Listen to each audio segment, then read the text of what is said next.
Welcome everyone, Christine here with more Age of Empires for the Mongol campaign, the Mongol Empire.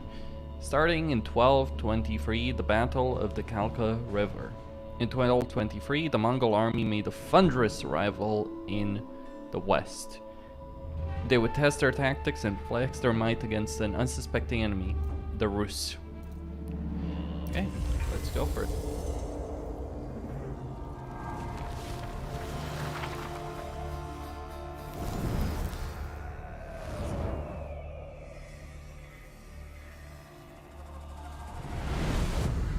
From the vast reaches of the Mongolian steppe, an army of over 100,000 men swept aside all resistance, claiming territories that spanned continents. Their leader, Genghis Khan, proclaimed his life's ambition was to unite the West, turn their attention to the West, where they would come face to face with some of the greatest armies of medieval Europe. Would Genghis Khan's legendary warriors finally meet their match? Okay, had a bit of a stream interruption there. OBS just acting up. But anyway, we're going to invade Russia. By 1221, the Mongols had taken cities throughout Asia, generating vast amounts of tribute from those they conquered. The West, however, was still an untapped resource. Genghis Khan sent his trusted generals, Jebei and Subutai, to attack Europe. With an army of 20,000, Jebei and Subutai took the West by surprise, raiding cities and destroying armies. Within 2 years, they had the prosperous Rus territories in their sights. But in their way was a Rus army of over 40,000 men.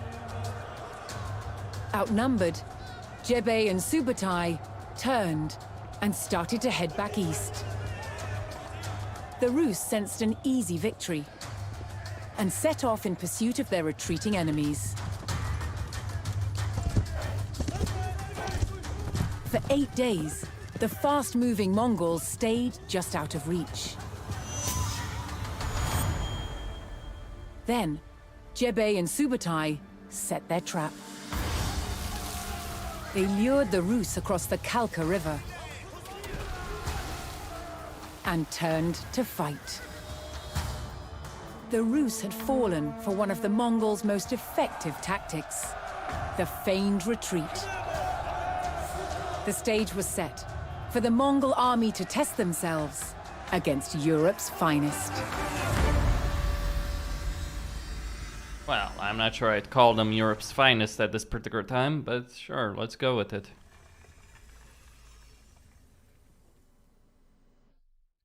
The great Mongol tactician General Subutai lured the Rus army to a battle site he had carefully chosen, the banks of the Kalka River. Alright. So let's see how this is gonna go. Now, this campaign is gonna take place in a shorter time frame than, say, the English or the French ones, because it's from 1213 to 1273. Okay. Cavalry are great at riding down fleeing enemies. Well. Let's see what we got.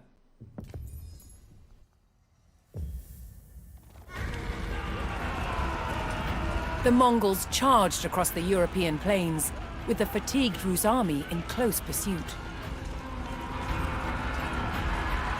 The Rus had fallen for the Mongol tactic of the feigned retreat, and unknowingly followed them into peril.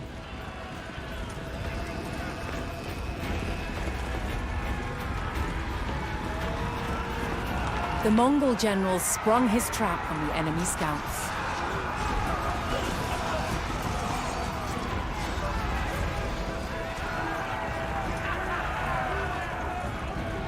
With the Rus scouts cut down, General Subutai crossed the Kalka River. Here, he would stage a full-scale ambush on the vast Rus army. Okay. So we have quite a few units. Lancers, horsemen, Mangadai. Subutai directed his warriors to split up and lie in wait for the enemy.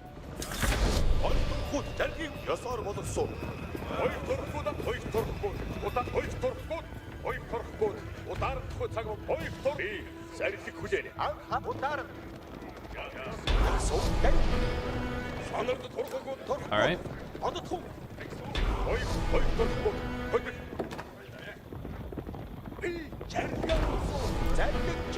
So he and his Mangadai are gonna be the key to victory here. He's got the maneuver arrow for 33% speed and 50% faster reload on his archers. Both pretty great. Alright, the Rus army is arriving from the west. Let's deal with them. For Subutai's strategy to be effective, he needed to spring his trap before the Rus recovered from their long pursuit. A fairly foolish... He sent his most fearsome Mangadai horse archers to draw the Rus quickly towards the ambush site.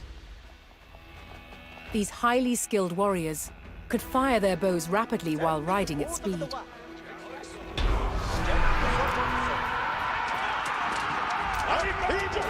The Mongol provocation was effective, and the Rus hastily pursued.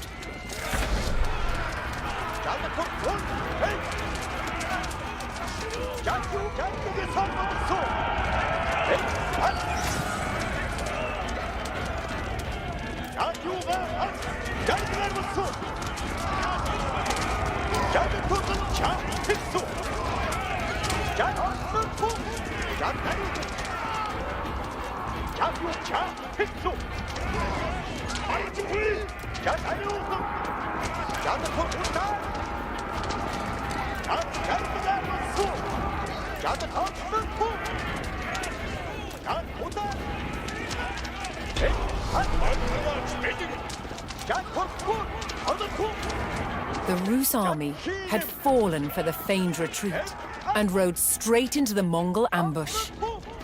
With the enemy surrounded, Subutai's battle-ready warriors descended from all sides.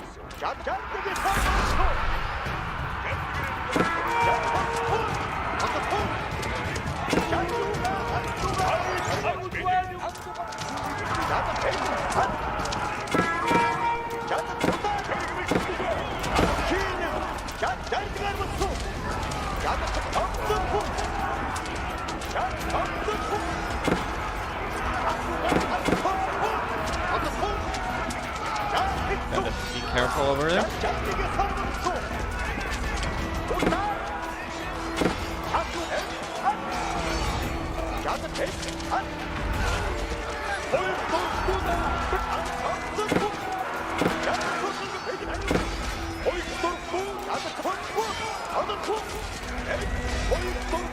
Alright, we're winning on...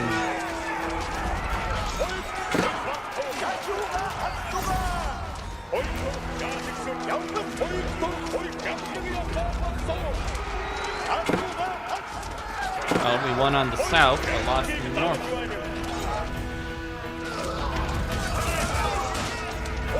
The Mongol ambush was devastating, and Rus numbers were reduced to a few desperate stragglers.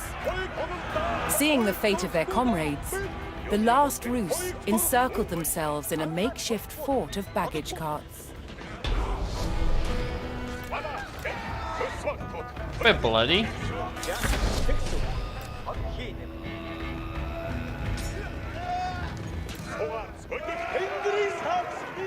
We still have quite a few men left.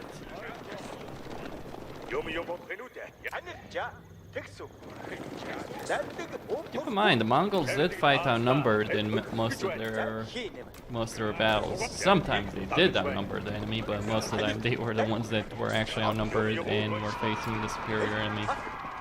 You might ask how they won all those wars that they fought in, but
There's their archers out.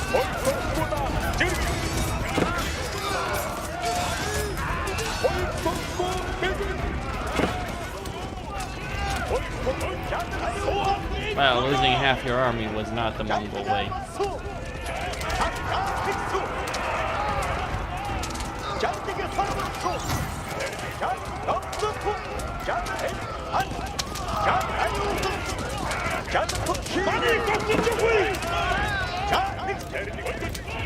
I just finished them.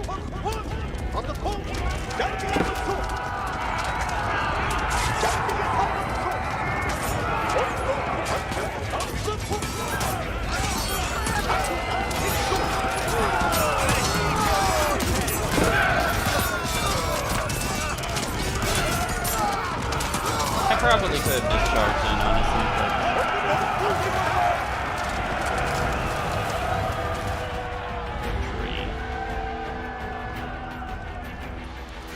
The Rus stockade fell. Despite a valiant last stand, the remnants of the Rus army were cut down. Spurred on by the crushing victory at the Kalka River, the Mongols advanced ever further into the heartland of the Rus.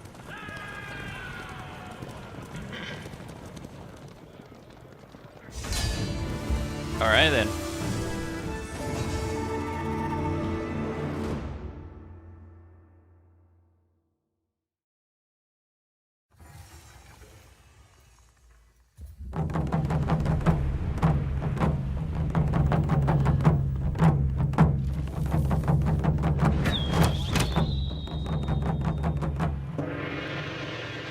In the noise and confusion of battle, communications were vital. One solution was the use of message arrows.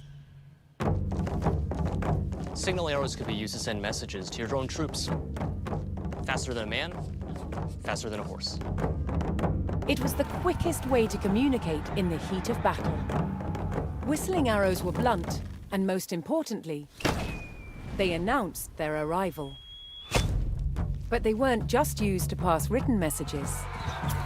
When shot in a volley, whistling arrows could be loud enough to signal to a small group of warriors, telling them both where and when to attack. On hearing the sound, they would gallop in and strike where the arrows landed. However, a much louder sound was required to sound the retreat or to communicate to the whole army.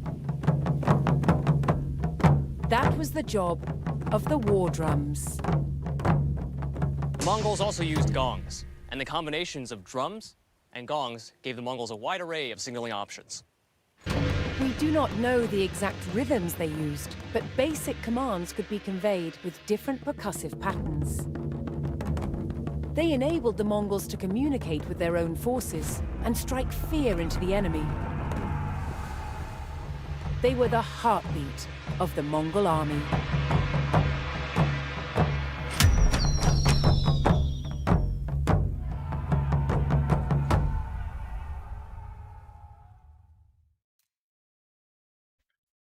Well, as always, these kind of things are actually very interesting to, well, to hear about, really. So anyway, let's continue. On the banks of the Kalka River, thousands of Rus were killed by the Mongols. The hunters had become the hunted. But in the years leading up to this Mongol raid in the west, Genghis Khan had been focusing his attacks on the east and the Qin dynasty of northern China. Controlling wealthy lands and trade routes, Qin cities overflowed with riches. In 1210, the Qin's new ruler, seeing Genghis Khan as a threat, demanded that he swear loyalty to him. Genghis Khan refused. To the Qin, this defiance was a declaration of war. The Qin had a huge army, and their territory was protected by vast fortifications, known today as the Great Wall.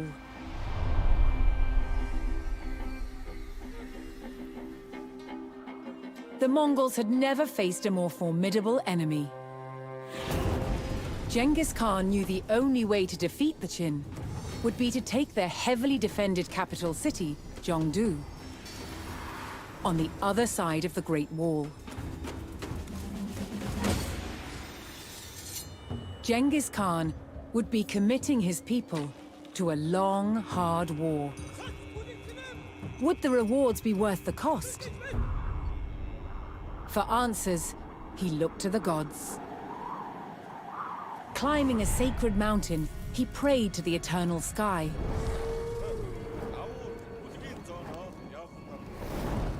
After 4 days, he received his answer. The Mongols would be victorious.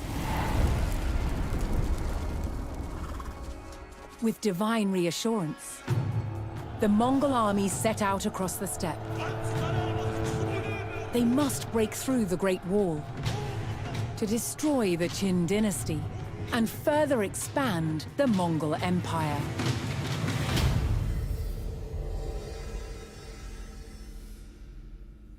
Well, so we're assaulting the Great Wall of China.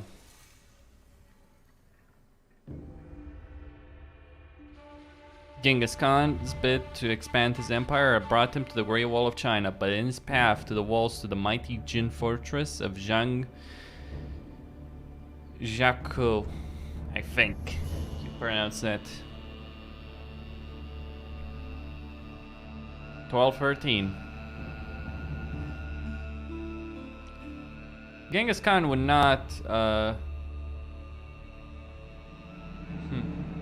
yeah, they have put a lot of effort in those cutscenes. They don't have much of a story in the sense they don't have voice actors or characters voiced and all that kind of stuff. They don't really have that, but yeah, they took that budget and put it in there and making all that. It's certainly interesting. I'll give them that much. Northern China, 1213. The Qin fortress of Zhangjiakou blocked Genghis Khan's path to the Great Wall.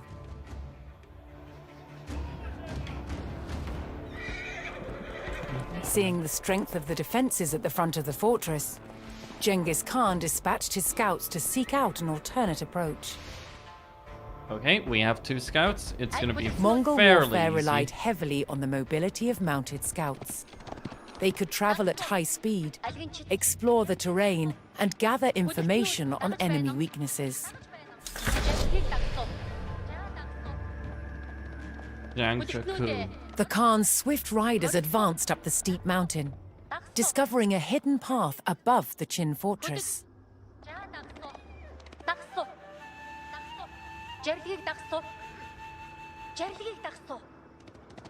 The Qin had deployed patrols on the mountain above their fortress, but the Mongol scouts, although isolated from their army, had the advantage of speed. The wolves are chasing them. Alright, a bit of gold.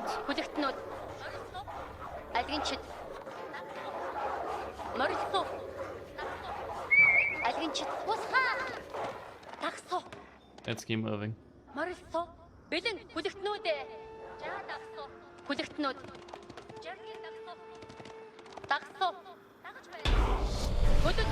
Alright, so that's the objective completed there. I'll just The leave Mongol scouts here. riders discovered an embankment leading to the back of the fortress. Here they found far fewer Qin defenses than at the front. And there's my Learning of army. the weak defenses at the back of the fortress, Genghis Khan saw his opportunity to attack. The Mongols began their ride to battle.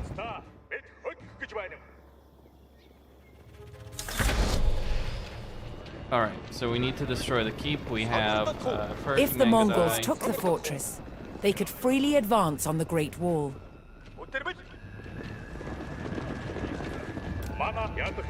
I wouldn't say freely advance, considering what he's going to be dealing with soon enough. So we got 40 melee units, so 20 lancers, 20 horsemen, and then we get 30 Mangadai along with Genghis Khan himself. So he's got a raiding arrow, defense arrow, bulbs.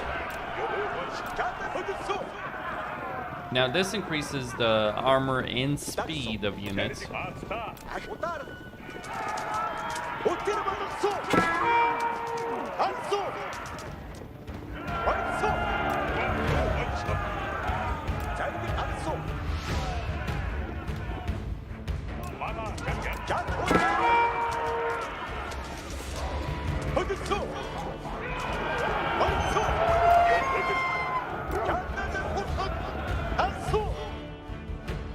Now there are some units here.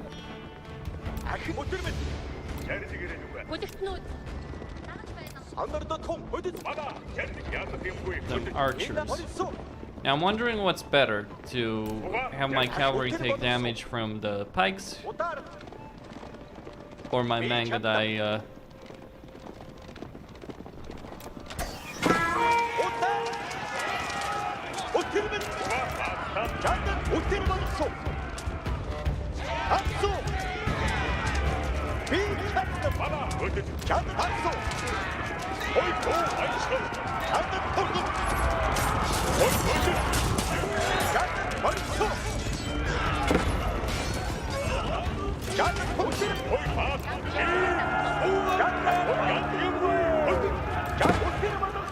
Alright.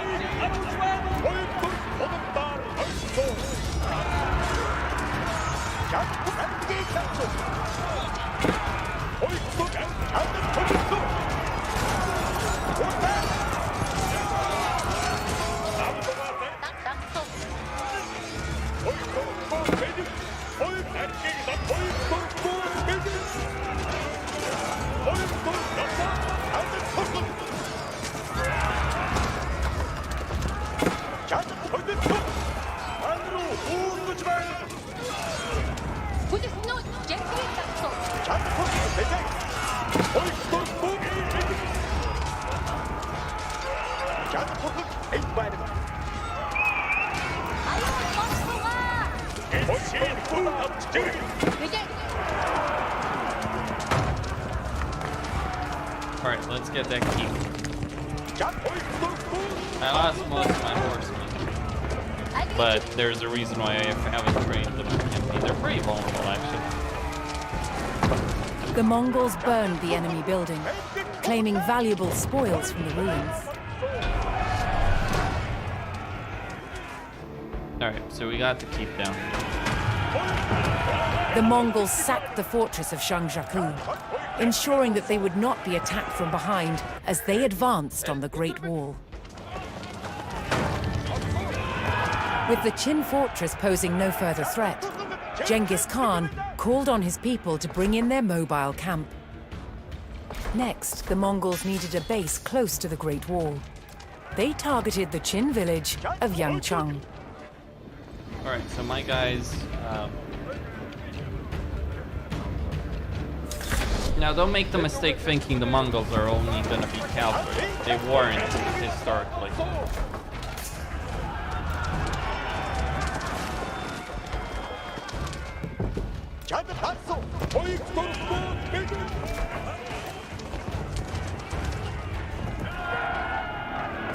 Now, we don't have farms, we have sheep. gonna be a bird that I'm gonna mount over there. And a barracks.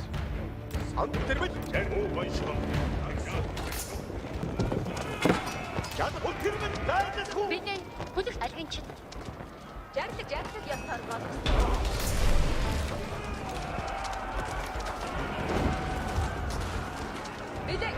Also gonna construct after an oak.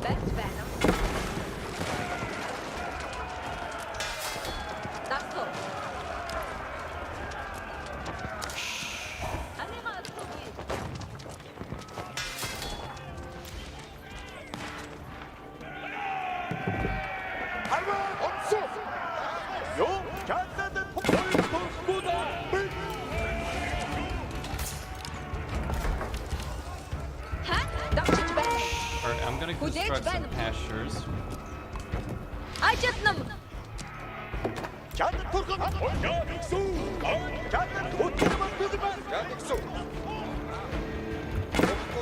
Oh, damn.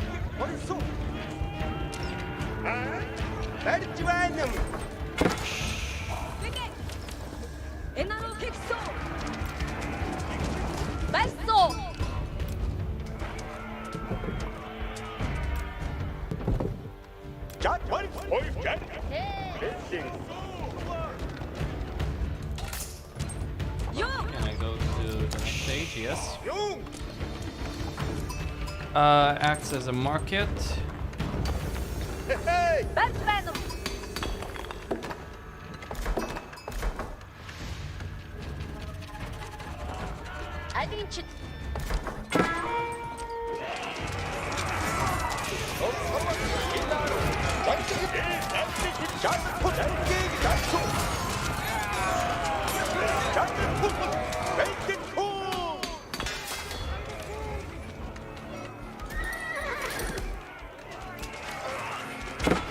And we are in the Dark Age. Hold on.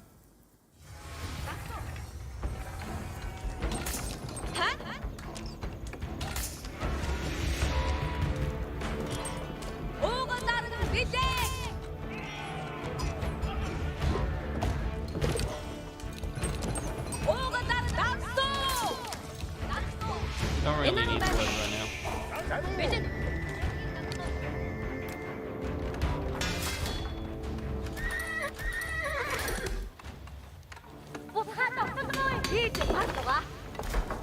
Now, I do want a couple of things here, or a lot of things here. That's so. That's so.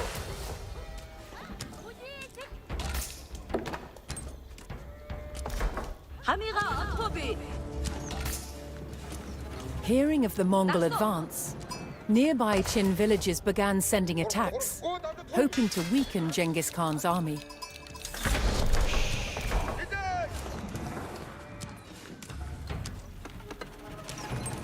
Alright, so we got all those workers. We need to get to the feudal age.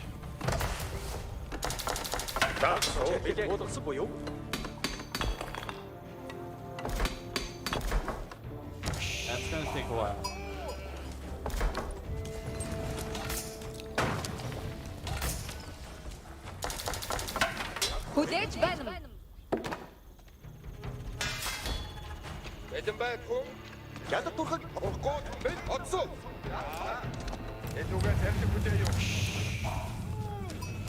And we gain resources by raiding as well. The reason I'm not doing that right now, well.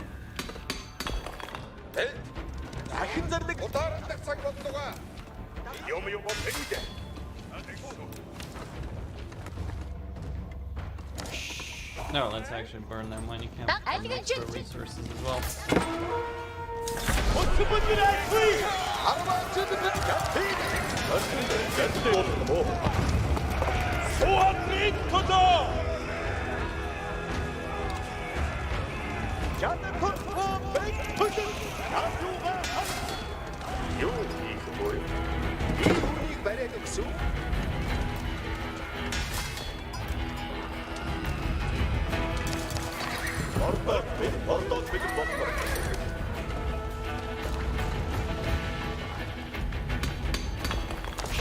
now, Танд юу хэрэгтэй?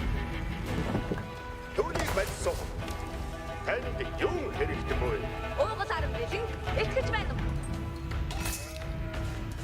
alright, gonna put more on Танд буу цай давсан. stone. Сац болцгоо. Ажил бэлэн.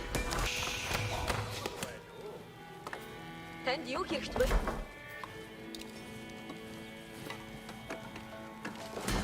Багтат болоо. Санаар Амар байна уу? We can produce twice the archers, but for stone.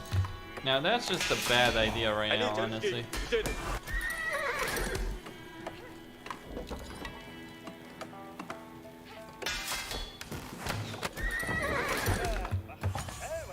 юу хийх вэ? Яшгүй байна. Because you want the stone for other things. Оруулаа. Юу хийх вэ? Нун бэлэн.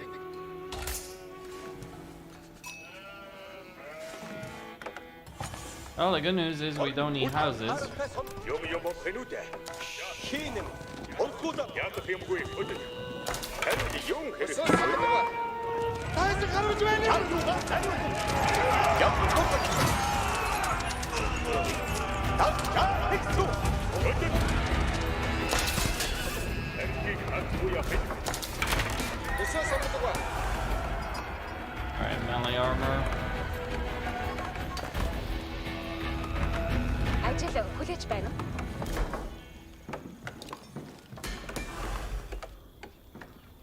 Анирт жадгаар болцоо. Now what I want Мам бидэ. is stone piles. Давхит хон. Ovos. I think the Mongols have the most need of stone of any civilization. Альбинчит агтлууга.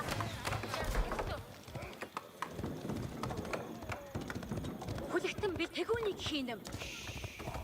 Жаглыг ястаар болгоцсон. Жаглыг тассан. Угаал явчихсан. Антон харуулгаа. Утгаа.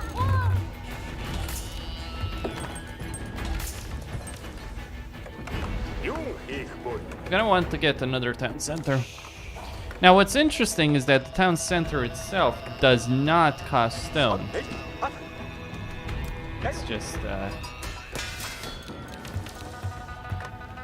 Ажил бэлэн. Эдүгээр орчих байна. Утгаа инаруу байна. Харуулгүй.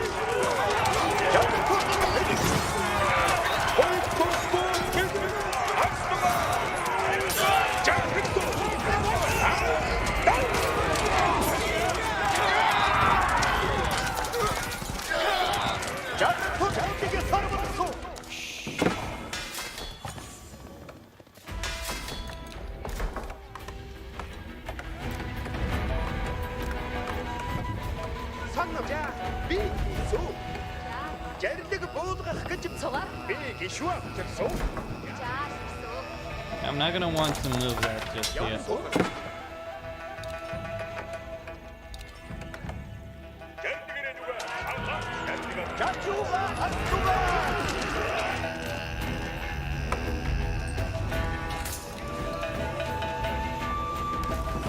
Юу хийх вэ?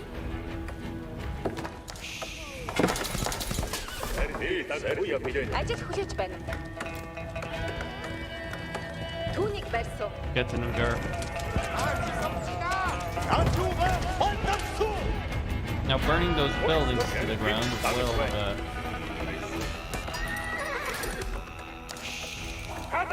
let's get more lancers. Will give us some resources. Би энд байна. Сайхан болж би зүтгэхэд байсан. Санарт замд гарсан. Танд юу хэрэгтэй вэ?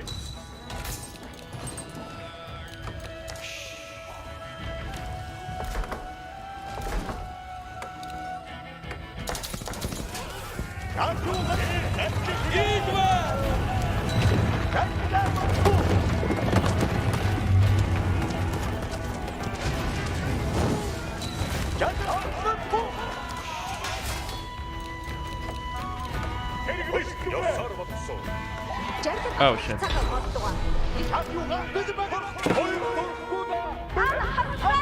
By destroying the Qin village, the Mongols had stopped the attacks from its garrison.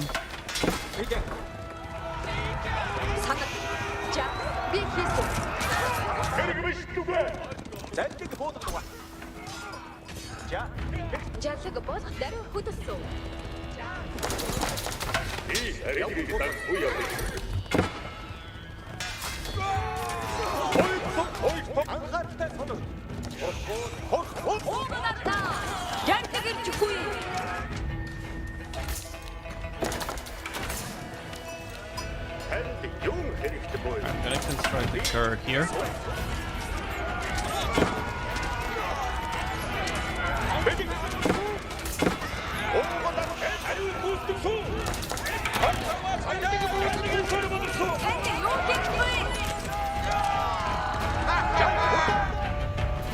Bigger is more expensive than a regular building. Like, we're still gonna get some.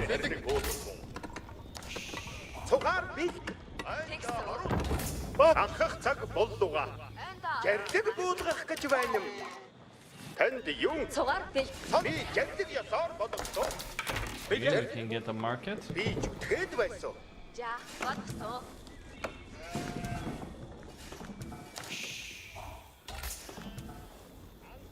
За, бодсон. Цугаар бэл даруй хөдөлсөн. Цугаар би.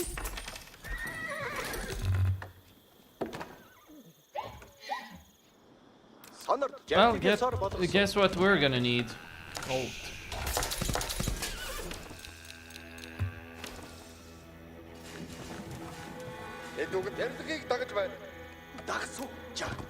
Alright, let's just make a big blob here.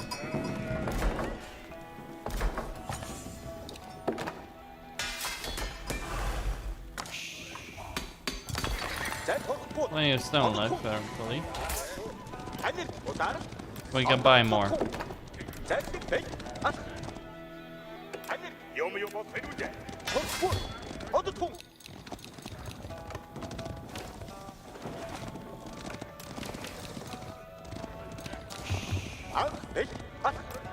Oh, and there is a market here.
Let's see what we got here.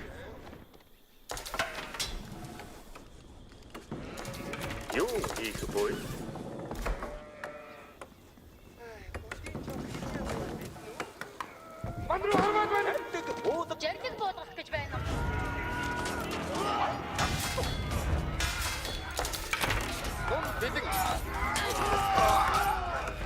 Өсөө самбдаг ба. Ажил хүлээж байна. Би үүнийг барай гэсэн.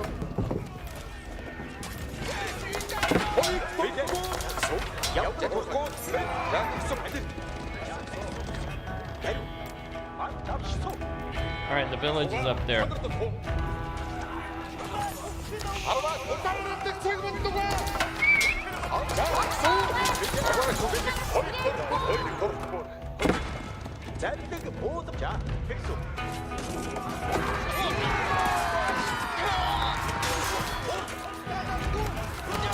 Сайхан болж гоё.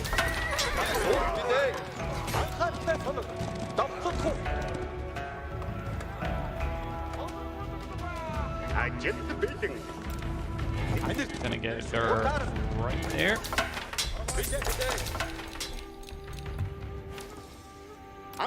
And set up some trading for the sake of gold. Get these lancers out of the way because they're gonna get knocked off their horses if we launch a full assault.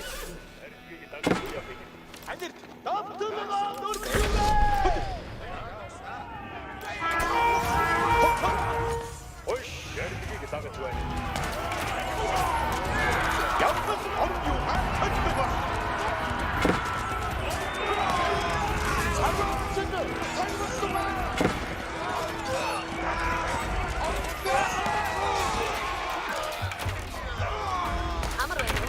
Гişүү сэндэж байна уу?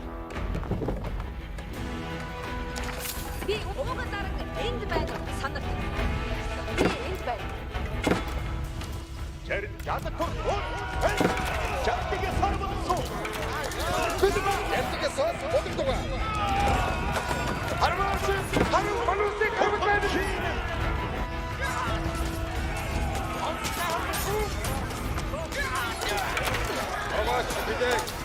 She's sending spearmen to attack me. Багталт бүлгөө.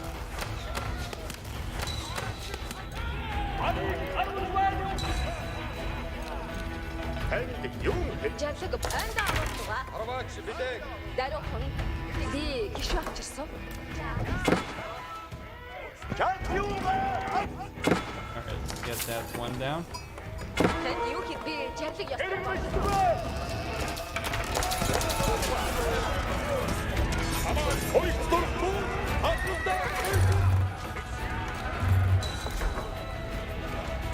Alright, gonna sell some of that food.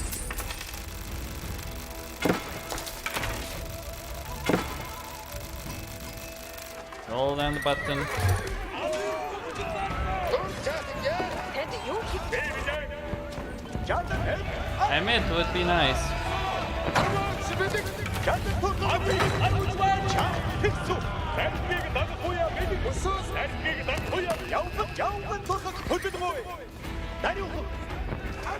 Wonder if these guys have any gold around here. Doesn't look like it.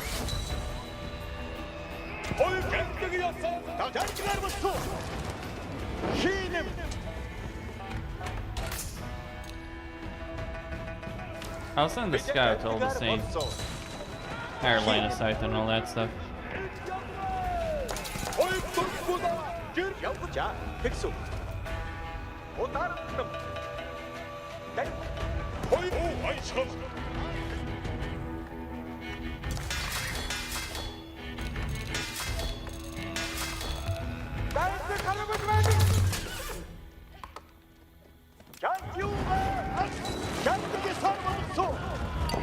Alright, there's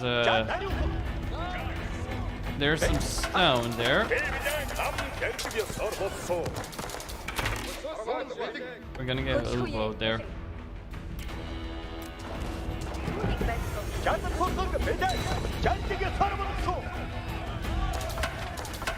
They're looking here.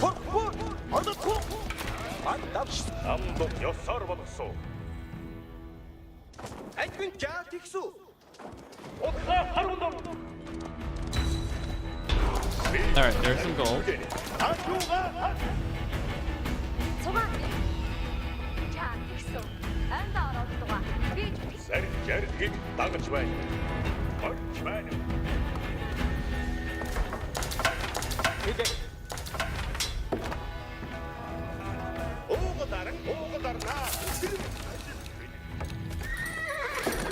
More on wood.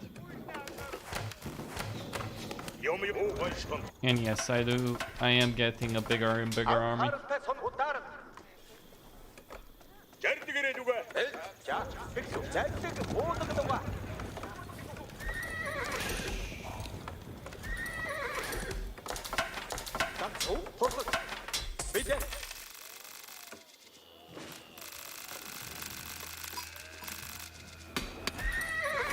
Well.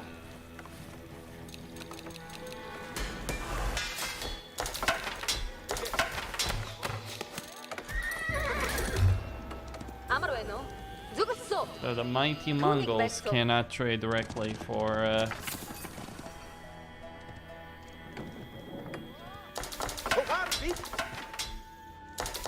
stone.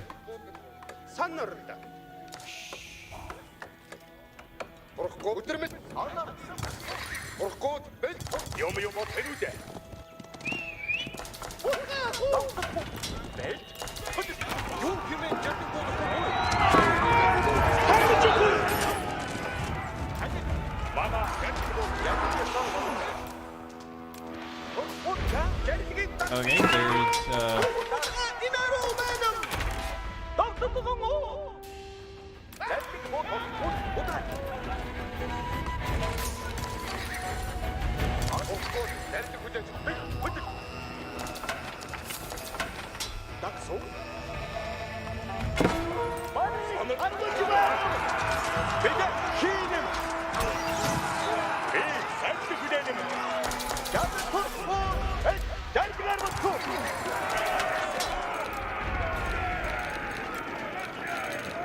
we're getting archers, Mangadite, early lancers.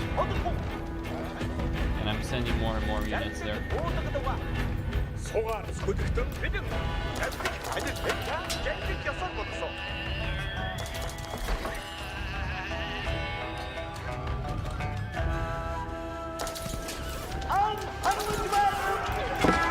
Cavalry.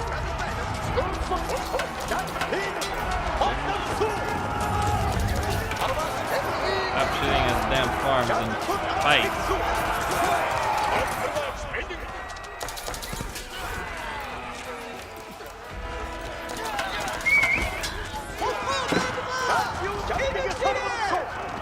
Population capacity reached.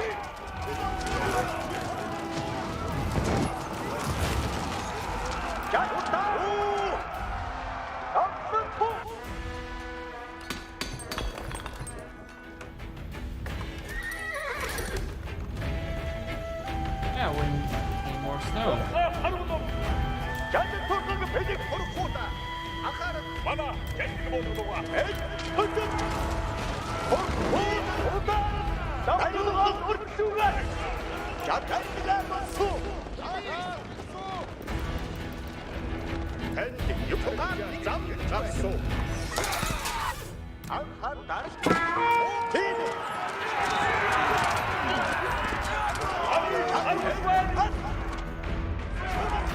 Maybe my ratio of archers is a bit too high, but we are the Mongols.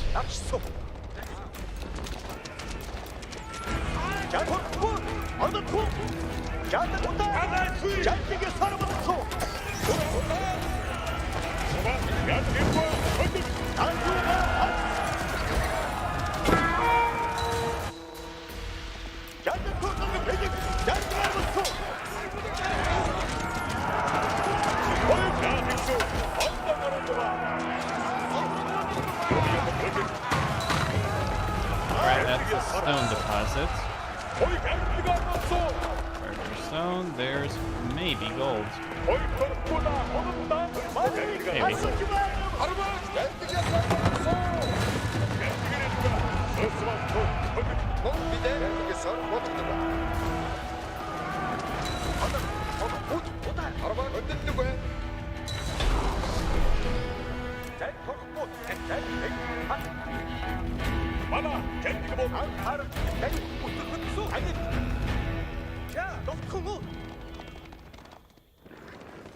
Okay, oh, there's the gold pile that I've been looking for. Okay, that would be a bad idea.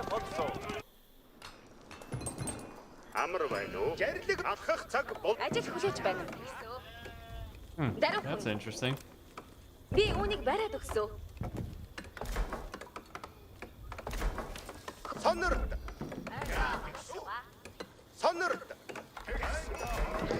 Жарлаг алхах цаг боллоо.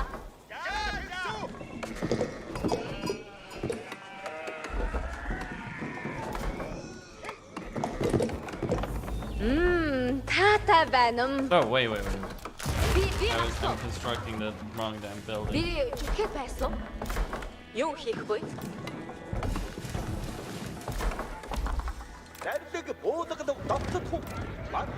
Do this.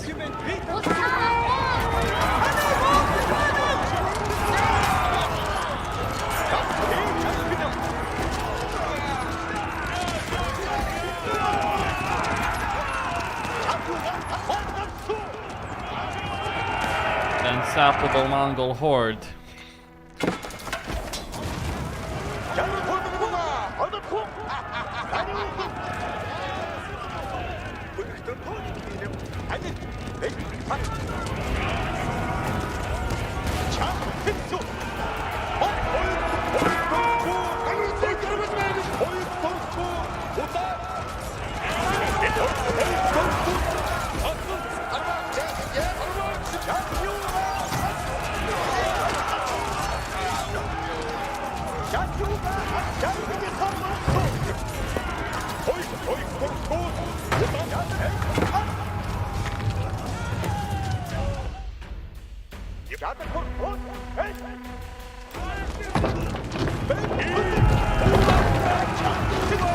Alright, this village is gone.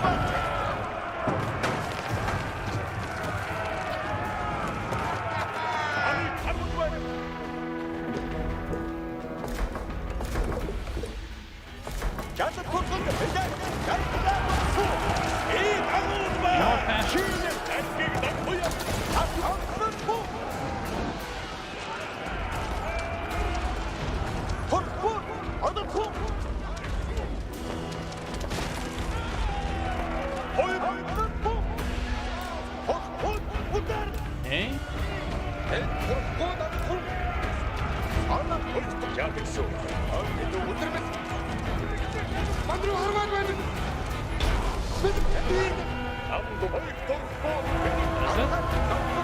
Yanchong fell to the Mongols, and nothing now stood between Genghis Khan and the Great Wall.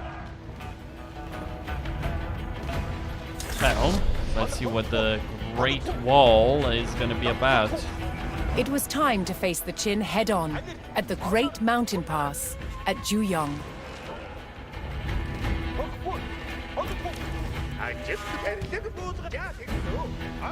We're going to get the Gur here.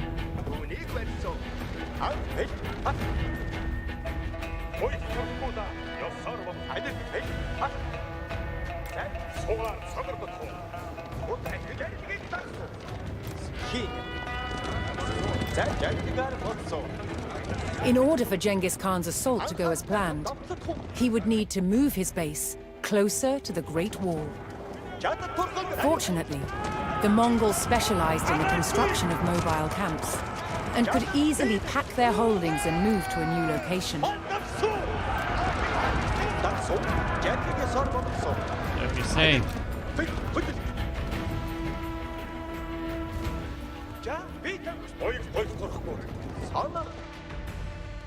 Well, isn't that the special one?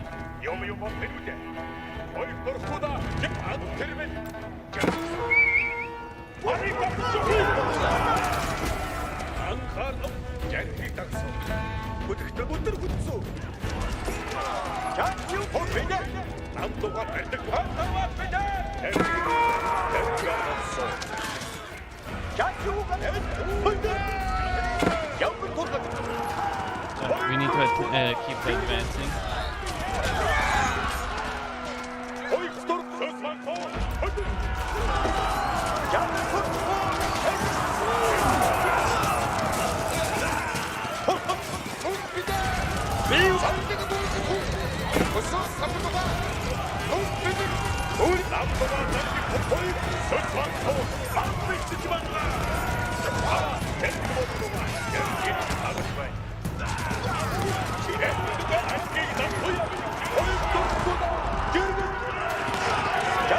My face sense.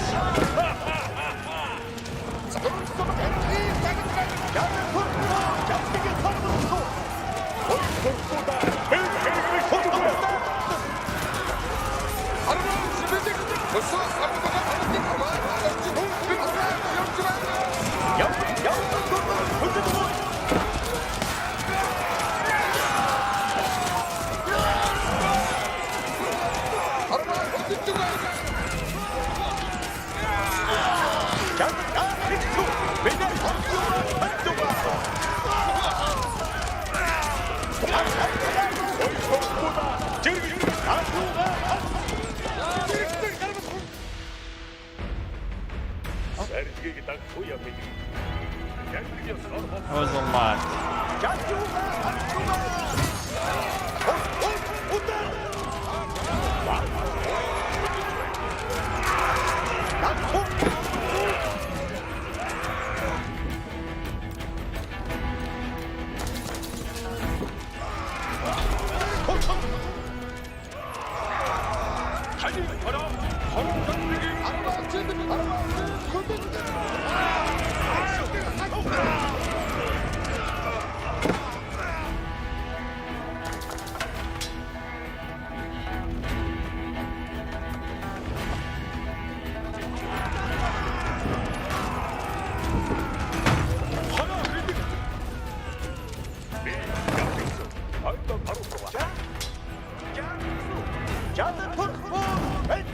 There are still units behind the wall itself.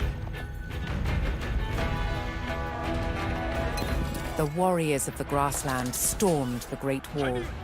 The formidable barricade, thought insurmountable, finally bent to the will of Genghis Khan. What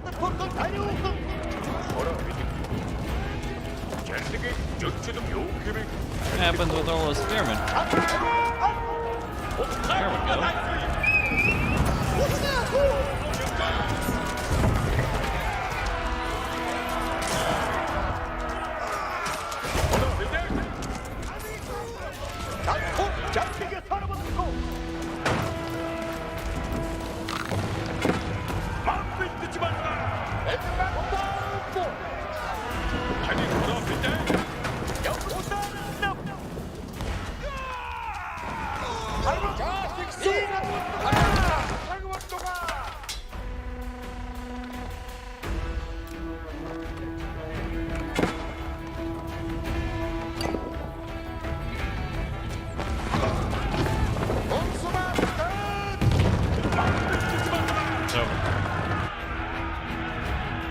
The great keep at Juyong Pass burned to the ground, giving the Mongols a secure route into the heart of Qin territory. As pillars of smoke billowed from the mountain pass, Genghis Khan charged forward into new lands and on to his ultimate goal, the wealthy Qin capital of Zhongdu.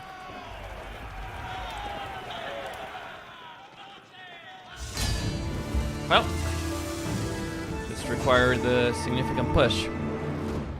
But they only had spearmen and archers, so it wasn't really all that special.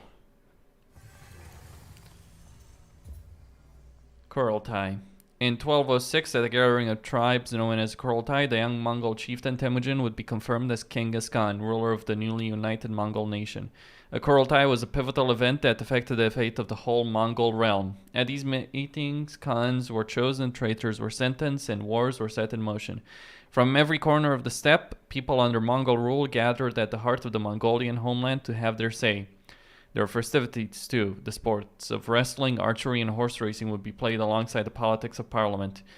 Kurultais would endure to the end of the Mongol Empire and will leave their indelible mark on the future of the Horde. Indeed. Fun. Very fun, very interesting.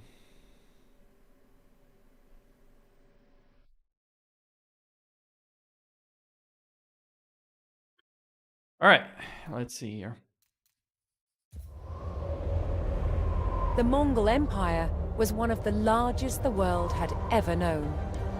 This couldn't have been achieved without the hardiness and endurance of the Mongol horse. The Mongol horse was the Empire's main mode of transport. From the extreme heat of the Gobi Desert to the harsh sub-zero temperatures of Eastern Europe, it had to be adaptable to any type of condition. Professor Deljaborgin is an expert on this breed. The Mongolian steppe is very cold in winter and very hot in summer. So Mongolian horse has very thick coat and long hair and very hard hoofs.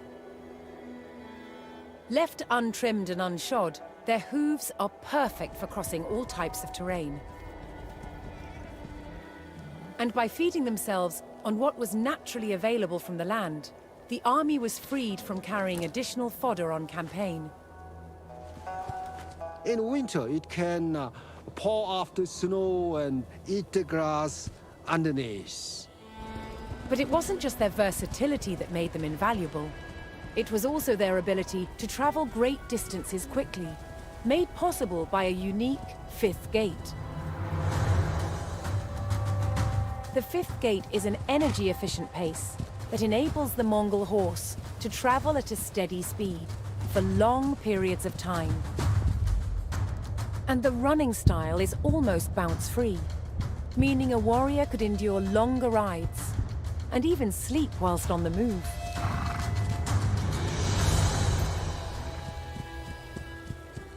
Today's Mongolian crossbreeds still have this ability. But like any horse, carrying a person at speed couldn't be kept up indefinitely. This meant that before the horse became tired, the rider could switch to a fresh one. When they train the horse, they just change it on the move from one saddle to another saddle. By repeatedly switching horses, a mounted warrior could travel vast distances much faster than conventional armies. With their speed, adaptability, and endurance, the Mongol horse was the engine that drove the Mongol army to victory. And it's all very, very interesting. Okay. Genghis Khan had successfully breached the Great Wall of China. He led his forces to the greatest prize in the East, the capital city of Zhongdu. He besieged the city, knowing that its inhabitants could not hold out forever. Yes, it's in game, Fred. That they've made like this is what Relic has become the Discovery Channel, or Microsoft, I suppose.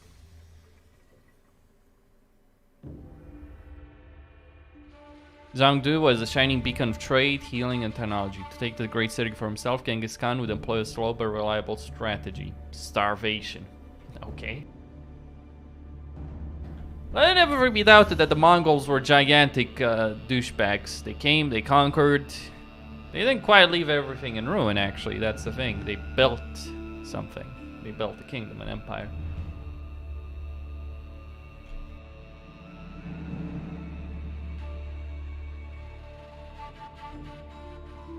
But ultimately, they were assimilated. In many parts, at least in China. Mongolia today is nothing but a shadow of what it once was.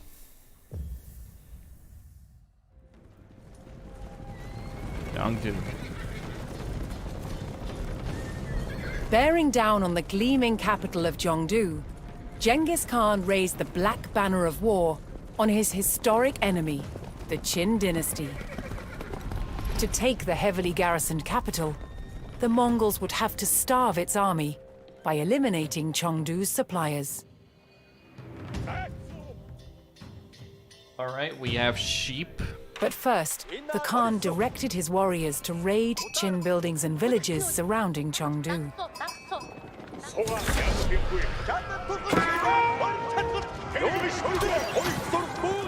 Word of the army's wealth would spread, compelling Mongol soldiers from the north to join the fight, seeking spoils of their own.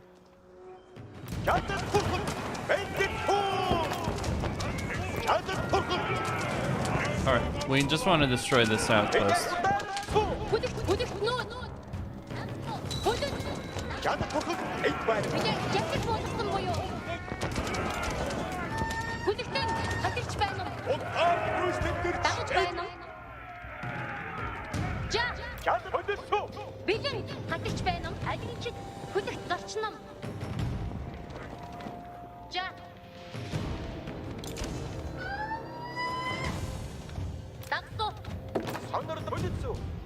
Alright, that's clear.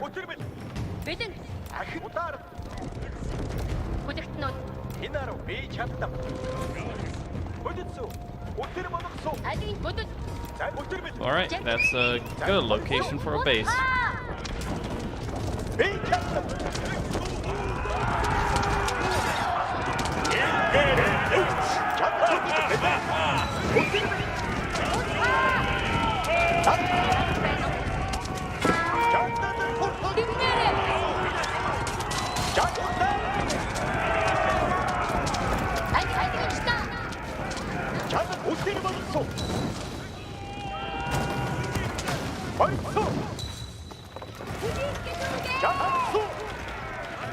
Now,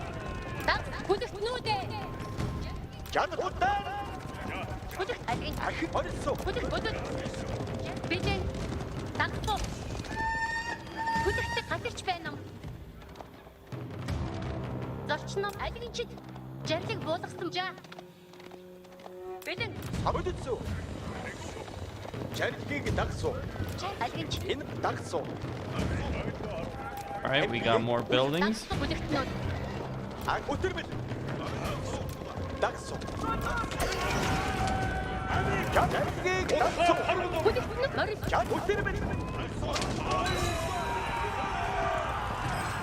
Alright, reinforcements. Hearing of the Khan's successful raids, Mongol settlers and soldiers arrived to join his army.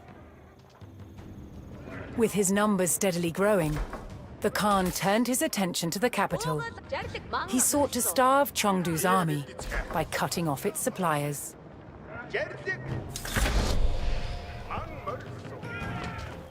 Alright.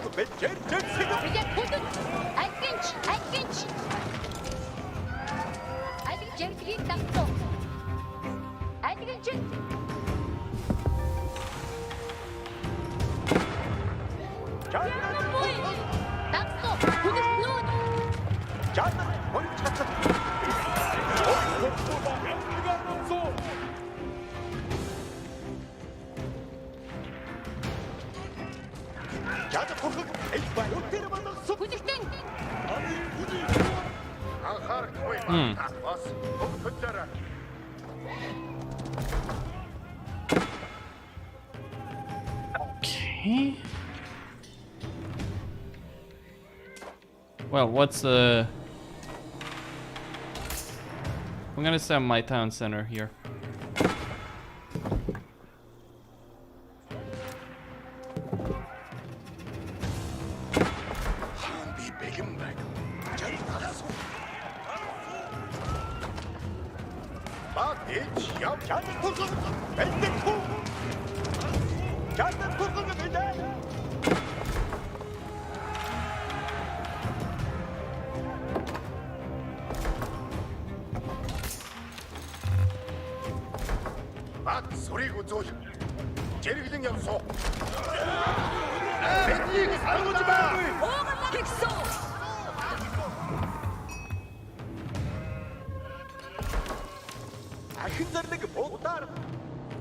Alright, there's another village there.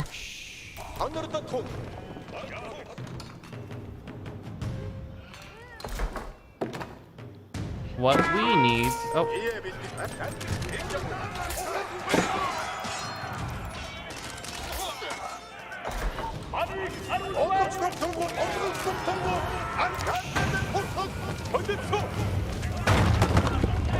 What we need is stone.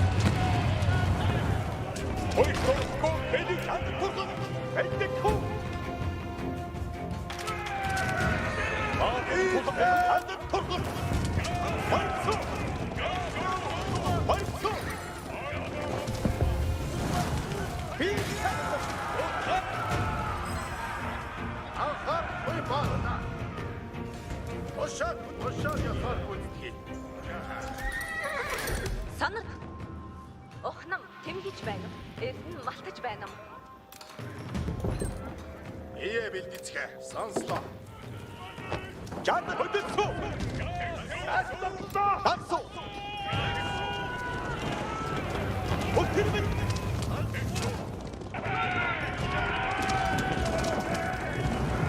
Жад хөргөл бэлтаа.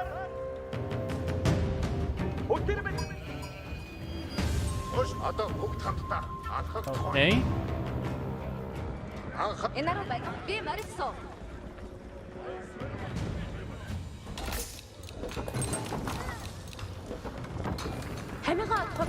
I'm gonna start getting more pastures.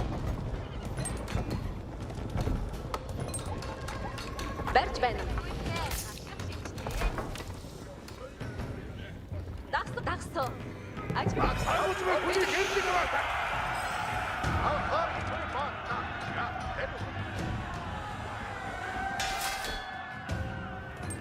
All right, that's another barracks.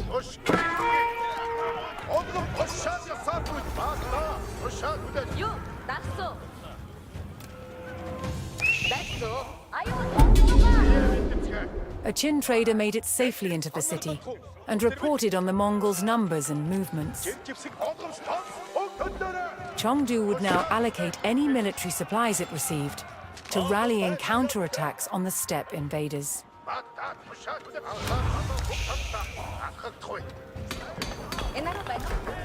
Eliminate attacks, huh?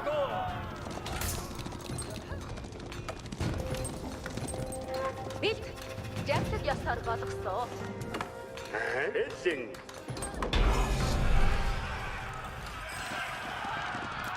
Юм бэлдэ. Би чамд. Ие бэлдэцгээ. Ие бэлдэцгээ. All right, we're gonna keep going.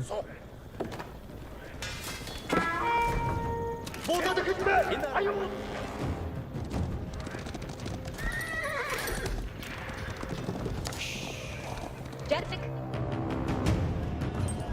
Бид зогсоо. Юу? Баатар тулаана бэлэг. Ахаа яв авсоо. Чадах албие үтгэл.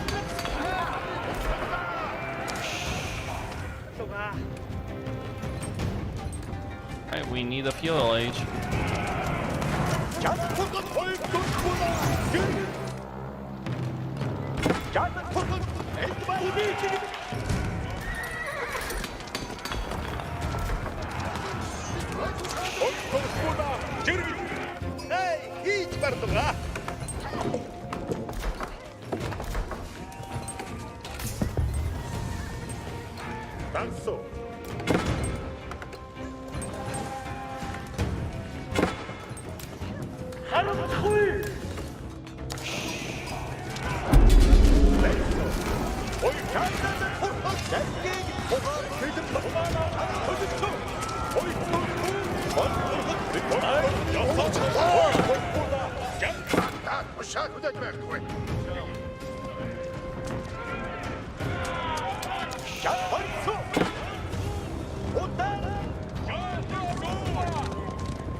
Genghis Khan's army struck down the trader that was headed to resupply Zhongdu. For every trader killed, Zhongdu lost several days' worth of supplies. The Mongols were systematically choking the city and starving its garrison. Despite the Mongols' efforts to stop them, enough Qin traders had entered Zhongdu to fully resupply its military. Choosing their moment, the Qin launched a counterattack.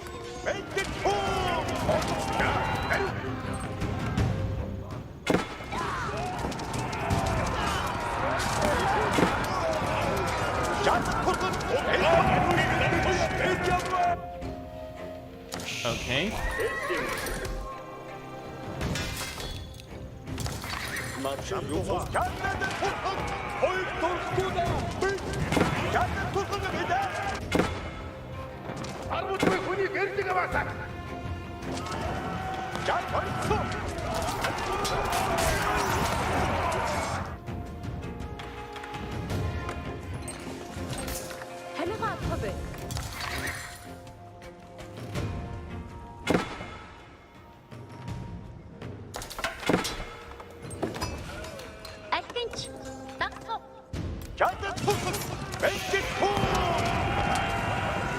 The Mongols put down the Qin counterattack. But another would soon come if Qin traders continued to resupply Zhongdu's military. We get the point.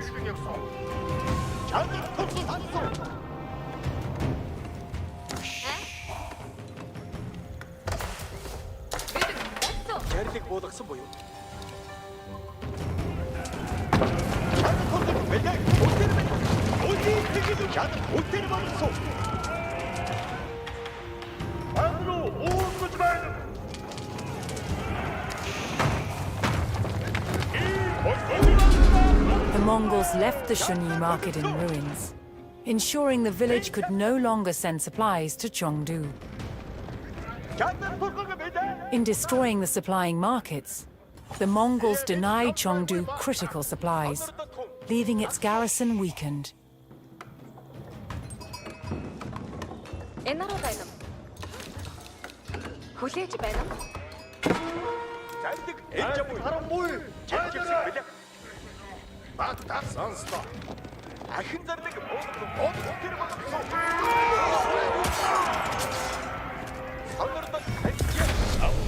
Alright, a new age has begun.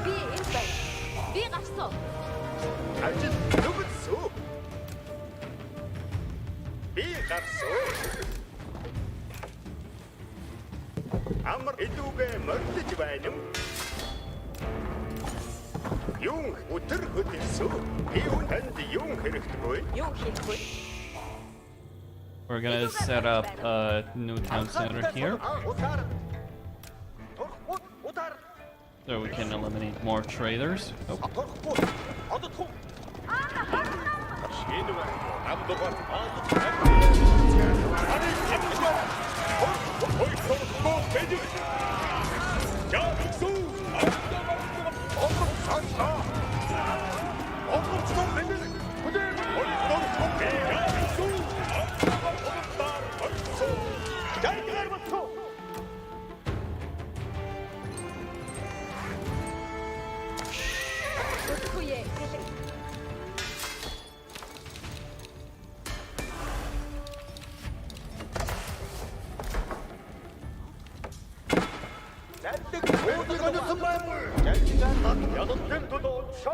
Is there more stone on the map?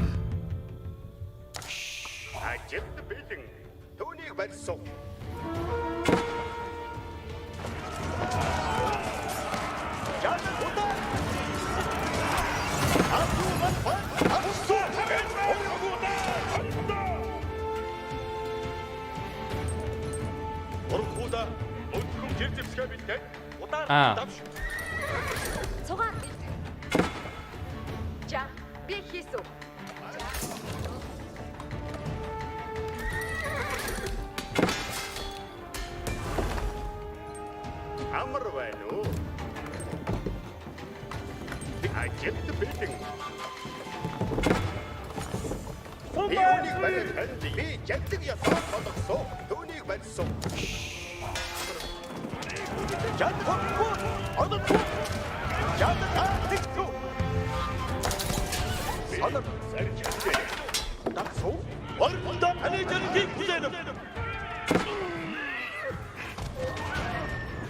Well, maybe they can take him, maybe they can't.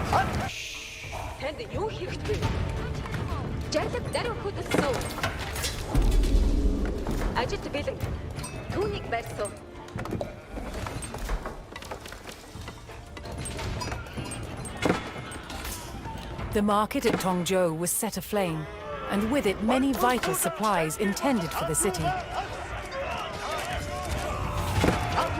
As the Mongols continued to sabotage the city's supplies, Chengdu's garrison grew weaker by the day.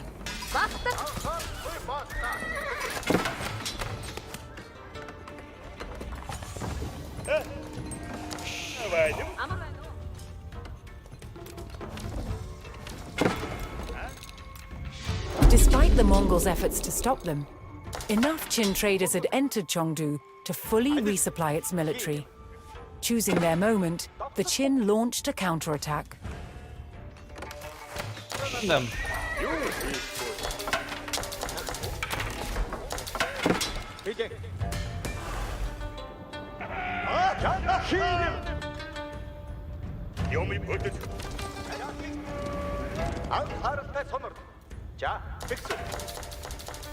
Okay.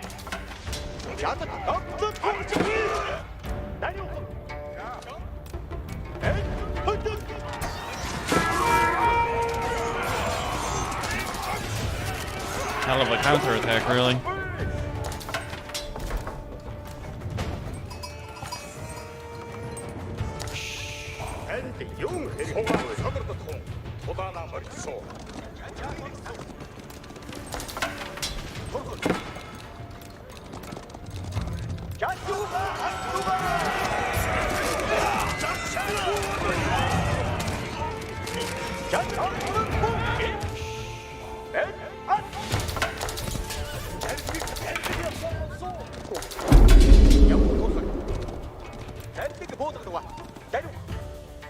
And we need to eliminate more of those supplies.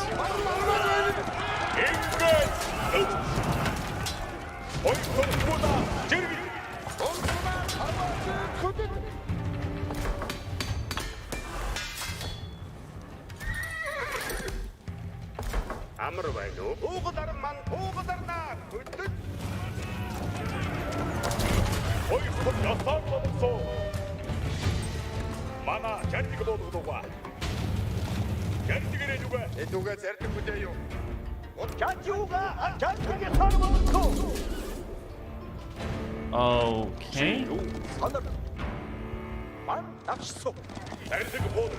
Let's send our fellows over here.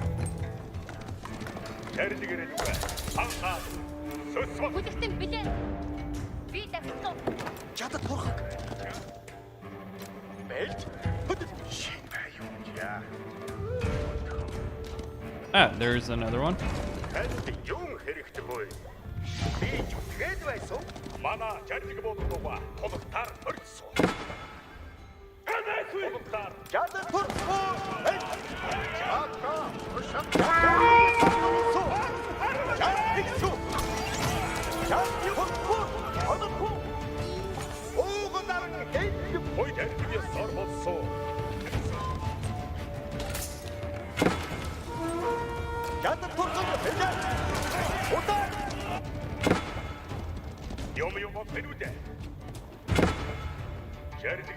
All right.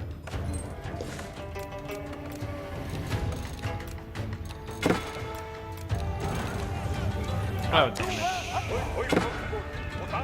Without hesitation, the Khan's warriors put their torches to the market at Darsing, snuffing out weeks of Chengdu's supplies.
байдаг гэсэн.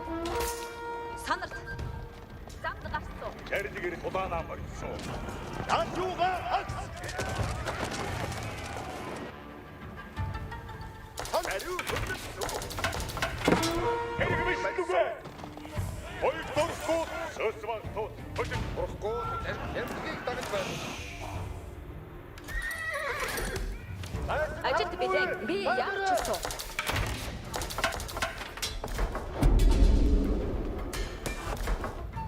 Ядад турхаг бэл удаа. Ядад турхаг бэлхийнэ. Ванруу. Юм фэнүдэ. Батнавшсуу. Уга санам сөсвэн тот. Зэрэг бууд бэлж. Юм удаана. Ажил хөт би чанах шатна.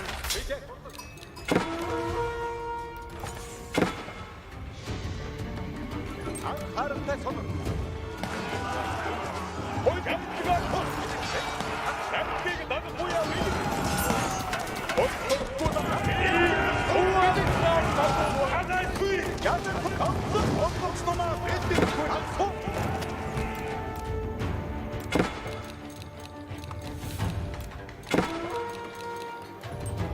Тэрдгээр нүгэ.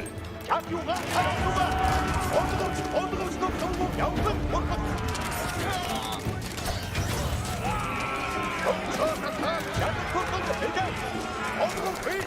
Don't fall back, you boys.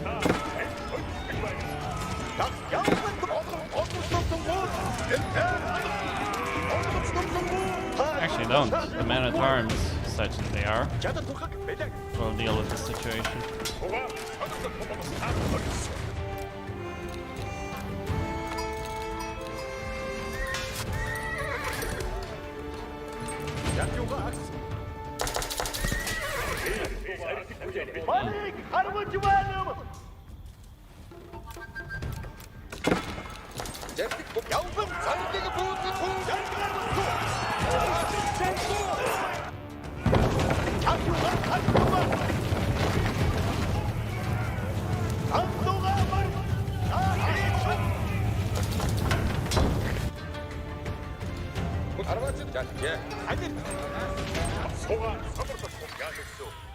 In raising the market at Fangshen, the Mongols had severed a critical supply line to the capital.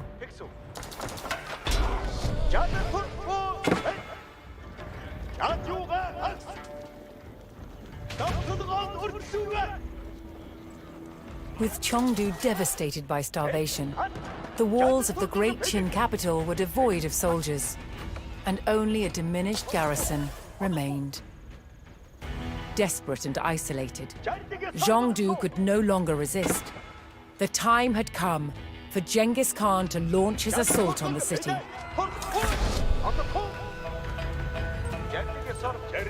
All right.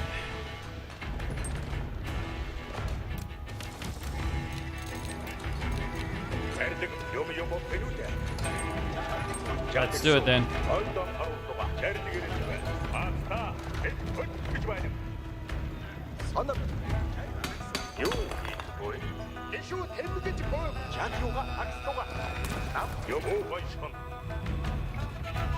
Let's breach the walls.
역사를 넘겼소.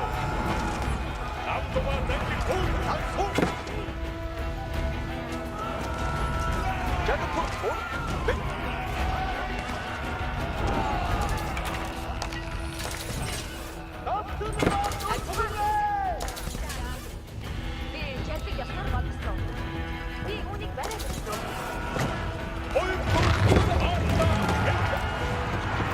Genghis Khan unleashed the wrath of his Mongol warriors on the heart of the beleaguered city.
The Great Qin Monument was put to flame. Mongol victory was within reach.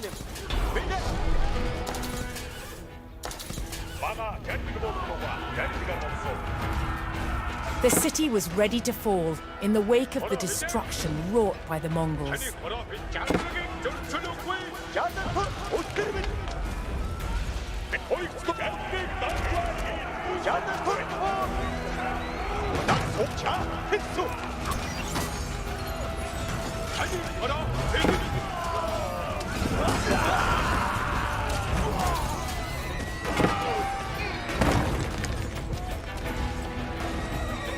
Yeah, so just had to get everything in order, and that's that.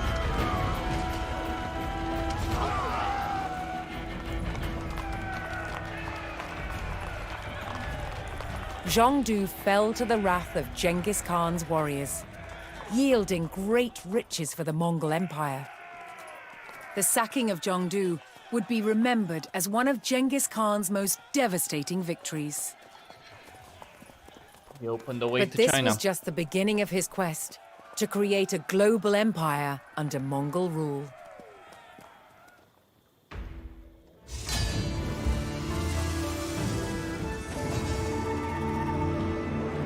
Yeah, so just destroy the trade, starve them the resources, then attack the city. Easy. Okay. Spear banner. To a Mongol warrior, the horse was a supreme animal. Its power, spirit, and endurance were vital to his survival and leading him to victory. As worshippers of the eternal blue sky, Mongol warriors believed they could harness the power of nature by raising a personal banner of horsehair to capture the force of the wind. Black hairs were used in times of war, and white for peace. Over a warrior's lifetime, his banner would be infused with his spirit and become the guardian of his soul in death. The warrior would be remembered by his descendants and kept close to his family for the reverence of his spirit banner. Alright, the Mongol bow. It's all very, very interesting. The Mongols were famed for their archers, and at the heart of their success was the clever engineering of the Mongol bow. The Mongol bow was part of a family of bows. Different cultures made these in varying shapes, but they were all made of the same materials. They were all composite bows, assembled from several parts. Lucas Novotny is a world-class horse archer and a master composite bow maker. Here we have a wooden core. That's what we begin with. The core is basically the invisible part of the bow. All we see in a bow is always the flesh. However, we never see the skeleton. Just like in a human, we know it's there. The wooden parts are fitted together with precision joints, giving the bow its distinctive shape. Okay. Now, we have the tips. They go in like so. These tips of the bow are non-bending. They act as levers that allow you to draw a much stronger bow than you normally would be able to. It's a genius bit of engineering. The next stage in assembling the composite materials is to laminate the wooden core with strips of horn. A tool called a tendiek ensures that even pressure is applied to the glued surfaces. That's a lot of pressure. I have to work to really kind of keep this in place. Horn resists compression and stores energy. It is the muscles of the bow. The bowmaker then applies the sinew. This is dried animal tendons that have been pounded and shredded to produce fine fibers of considerable tensile strength. Bundles of combed sinew are moistened with water, then soaked in glue made from the swim bladders of fish. The sinew is applied carefully, layer by layer. One medieval text states that all of the skill lies in the laying of the sinew. You have to really be quick with your hands. You have to make sure the fibers are straight. Keeping the sinew straight is essential. If the limbs are not perfectly true, the bow risks twisting in action. A finished Mongol bow is usually covered with leather or birch bark to protect it from the elements. But the horn is exposed. That is where the power is. In the hands of highly skilled mobile horse archers, the Mongol bow became one of the most legendary weapons in history.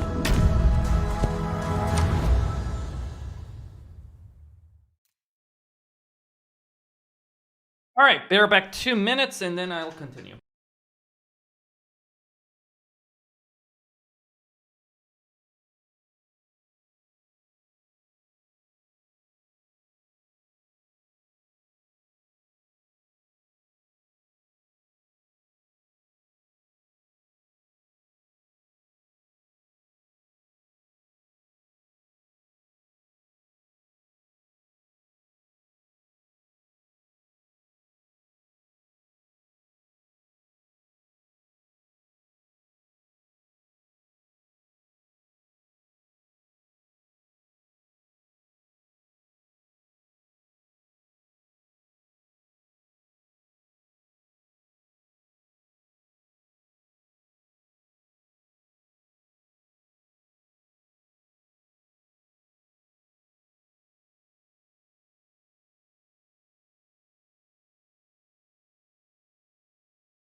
Okay, so let's continue and see what we get.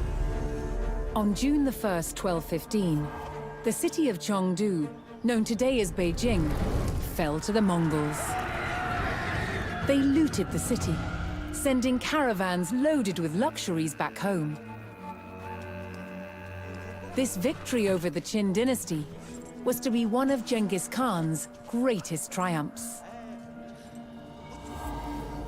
After his death in 1227, his descendants continued the conquests, and his grandson, Batu Khan, had his eyes on the west.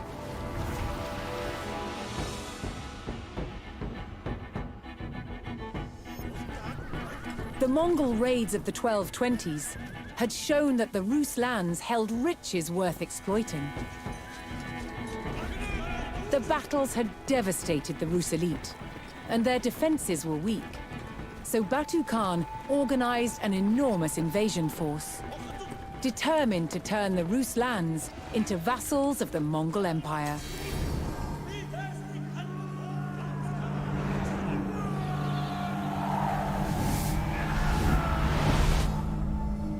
The Mongols captured territory after territory. By 1240, they had their sights on the great city of Kiev.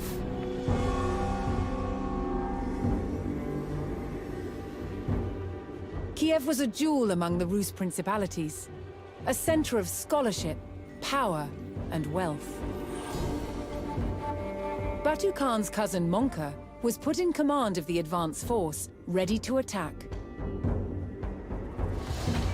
Chroniclers tell of Monka's admiration for the beauty of Kiev, so he was reluctant to destroy it.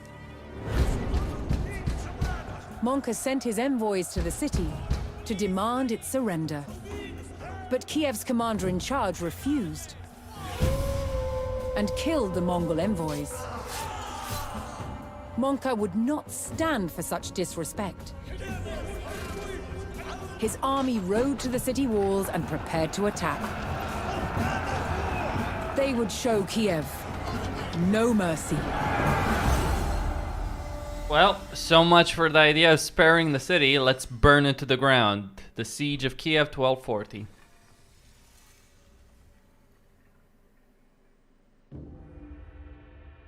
Angered by Kiev's defiance, Monka Khan knew he must make an example of the proud city. Europe would hear of Kiev's mistake, paid for in blood and ash. Now, the Mongols didn't really do this as much as you might think. I mean, yeah, they did it in Baghdad, they did it in Kiev.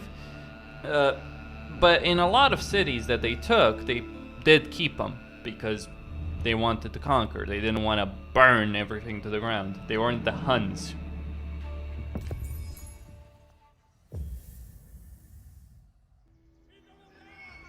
Now, the Huns are the true Monka villains. Khan's drive into the west brought the Mongol army to the splendid city of Kiev, the gateway to Europe.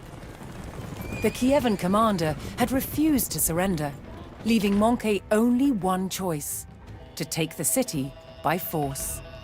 You mean by trebuchet? Destroy the gate to Kiev.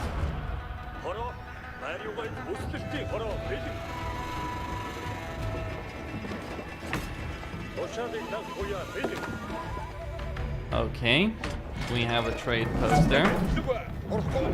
If you believe that this army is enough, then I've got some real estate to sell you.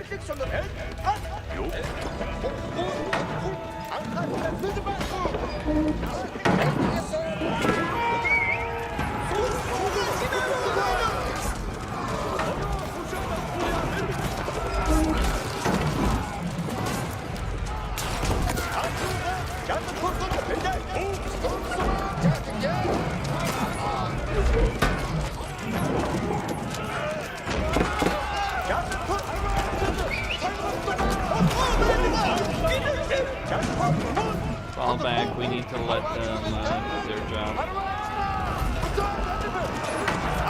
Actually, we need to take the fucking city.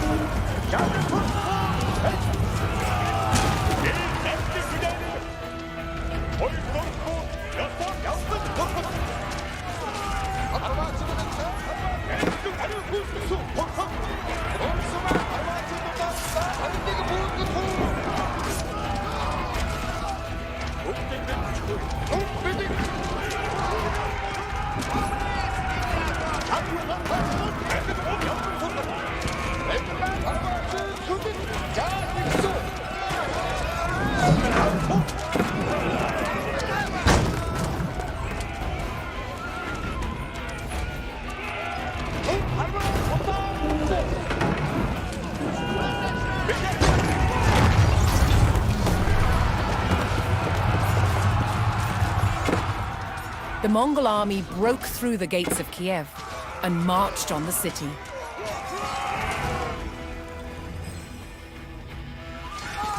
Mongol Khan called on his people to bring in their mobile camp, while his forces secured a location for it. Okay, where do you want me to go with that? Oh, we do have... The immediate area beyond Kiev's main gate was lightly populated, but rich in resources. Beyond lay 3 fortified districts: the outer city, the inner city, and a wealthy trade district. The Khan was determined to punish the defiance of Kiev, and would not relent until the entire city fell to ash.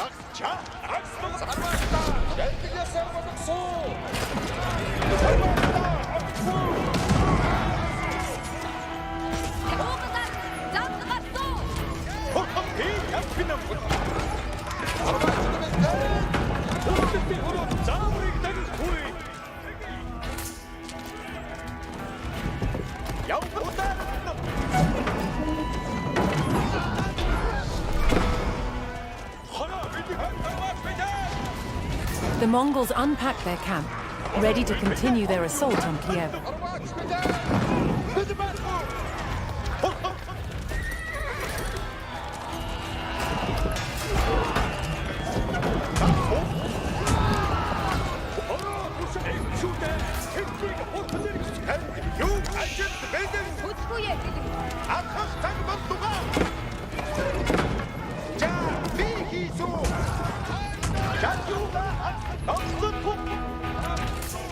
Well, it's all very unfortunate.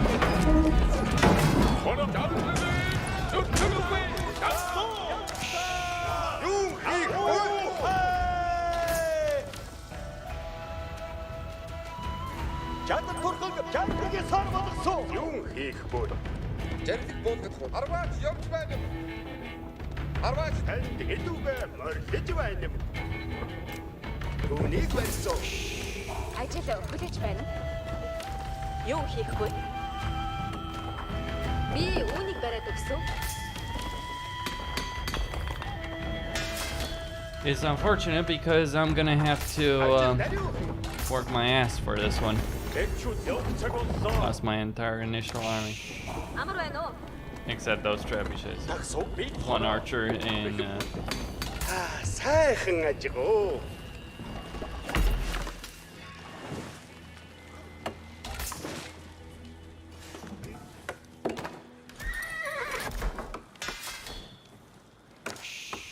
Амар байна уу?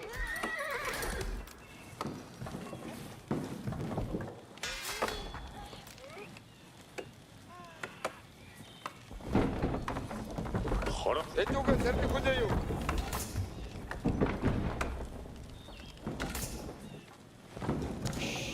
Ажилд билээ.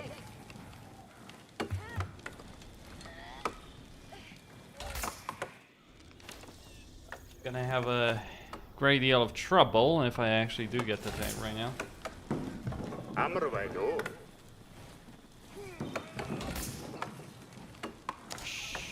Юу хийх вэ?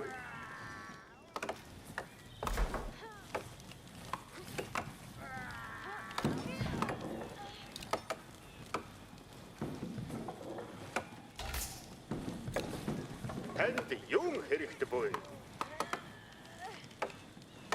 Gonna get another town center when I get the wood for it. Юу хэрэгтэй вэ? Тушаад өгөх гэж байна уу?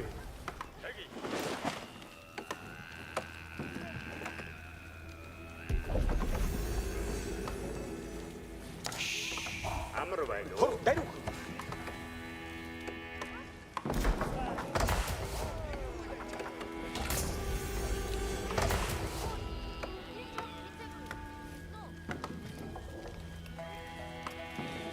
Ажилд бэлэг.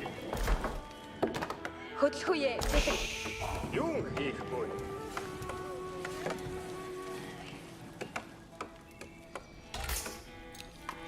Ажилд бэлэг. Танд өдөр хөдөлсөө. Би ч үхээд байсан. Амар байна уу? Юу хийх вэ? Ацанарда. Танд юу хэрэгтэй вэ? She is a passion. Цугаар би. Юу хийх вэ? Амар байна уу? Ажид бэлэн. Би үнийг бариад өгсөн. I'm gonna start making those.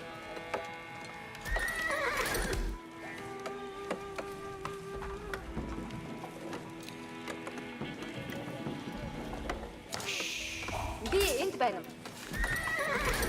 Би энд байна.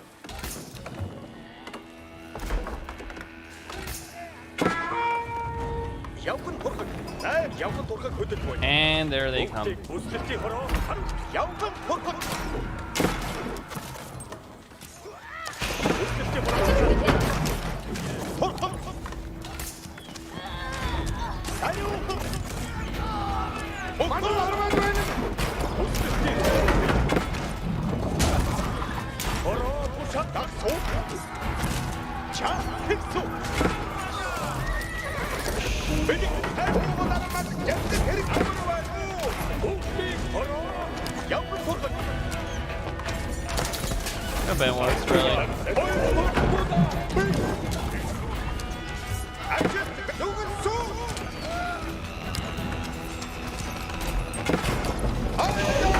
Ажиж хүлээж байна. Монгол ард бидэнд элтгэж байна.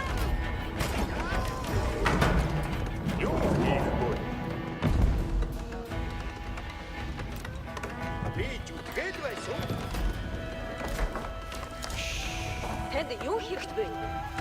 Амар байна уу? Танд юу хэрэгтэй вэ? Жаглаг болгох гэж байна.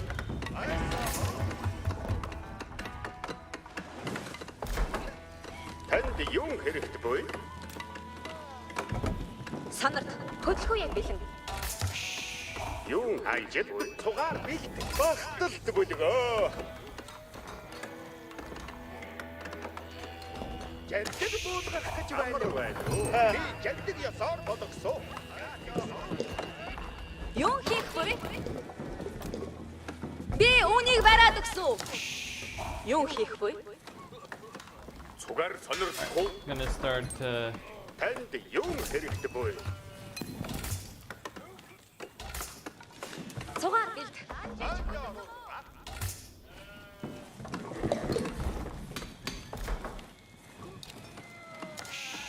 Амар байна уу? Талт бүлгөө.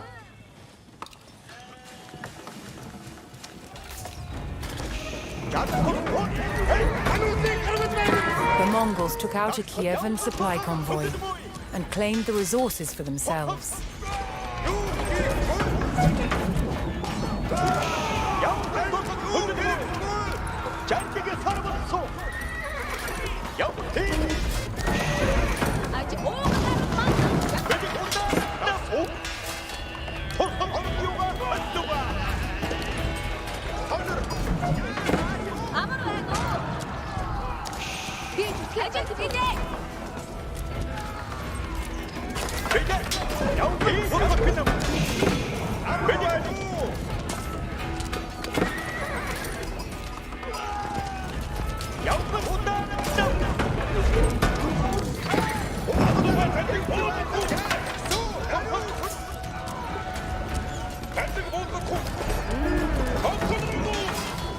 Wow, this is fun.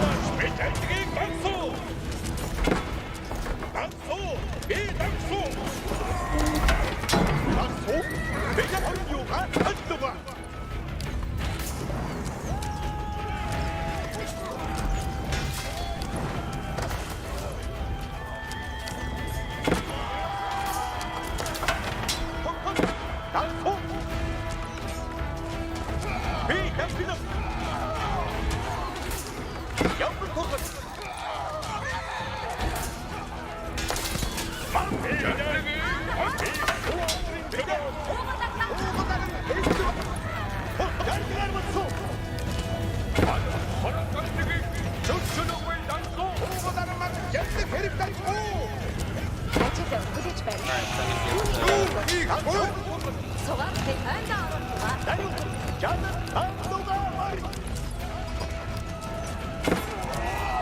Oh, they just have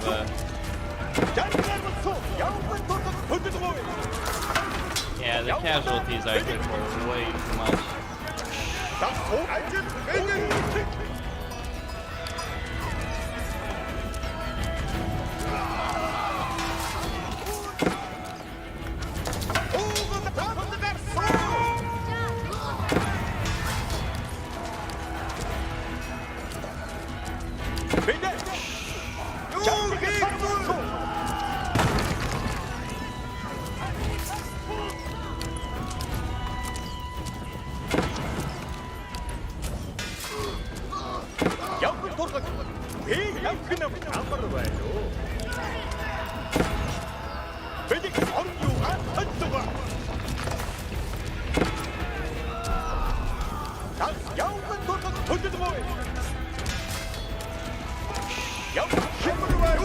Right, I'm gonna restart this mission because I screwed up at the start. But that was honestly a lot of troops that they threw against me at the very damn start of the mission. Actually pretty ridiculous. So I'm gonna have to try this again. This time around I'm just gonna be more conservative, I suppose, if you will. Yeah, I paid for that early mistake quite heavily.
Like that, waste of troops.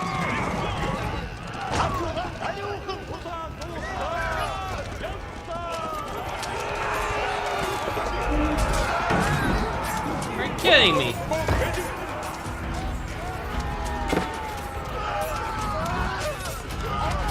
actual? That's just bullshit to the highest level of the highest degree, honestly. So yeah, fucking free attack waves of veteran units when I have basic units. It's like, do these developers just like to torture players with this bullshit? I don't know. Because it feels like it.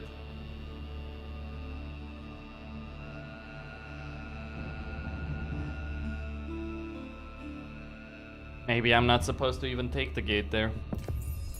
Too well fortify though.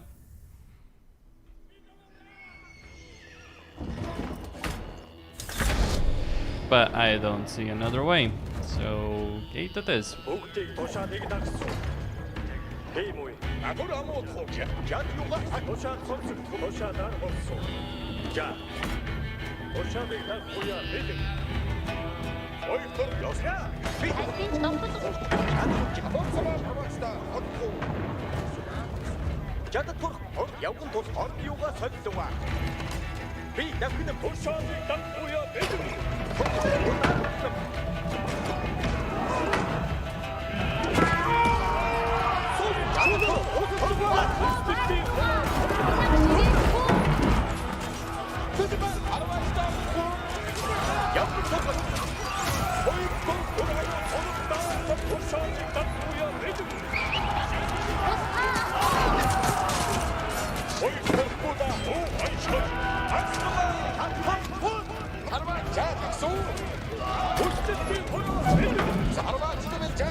Maybe the best option is to just really attack it up.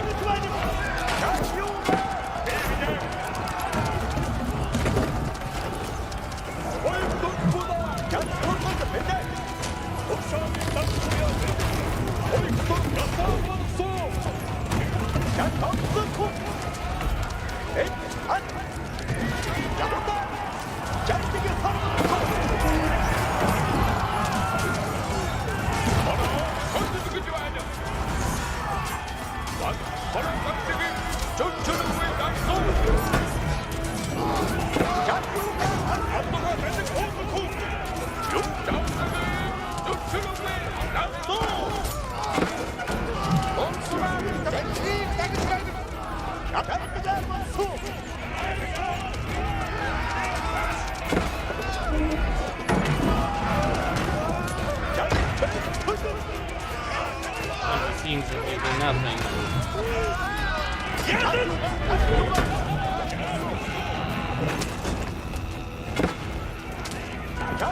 You get this.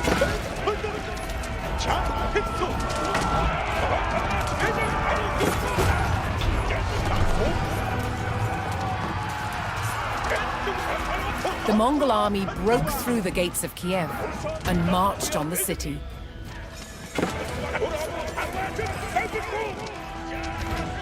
Mongol Khan called on his people to bring in their mobile camp, while his forces secured a location for it. Yeah, that's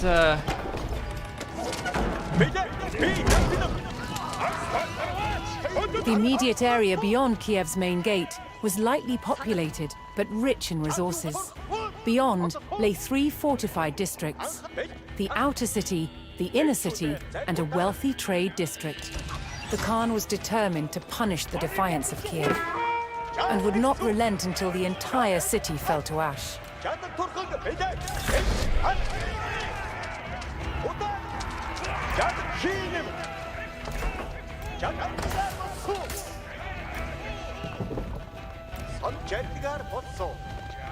well, I don't have the ability right now to. The Mongols unpacked their camp, ready to continue their assault on Kiev. No, that's not gonna work. Alright, the best thing I can do really is just to attack as quickly as possible. So I made the mistake of trying to siege when really I should have just been attacking the city right from the get-go. Because the reason is, you just get those constant attack waves of fucking units that just won't stop. That's the problem. Like, if you just try and whittle down the defenses, good luck with that. That's the lesson I learned. It's like,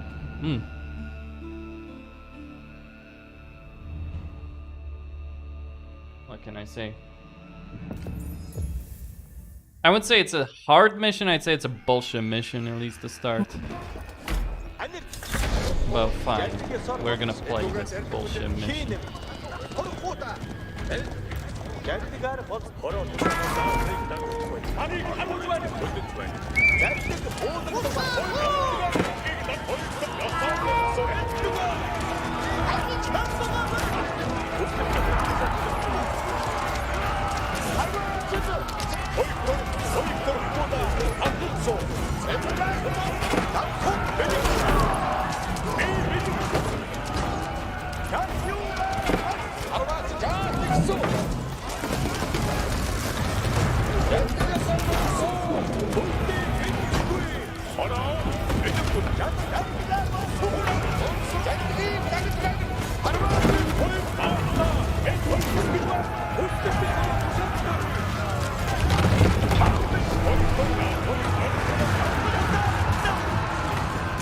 The Mongol army broke through the gates of Kiev and marched on the city.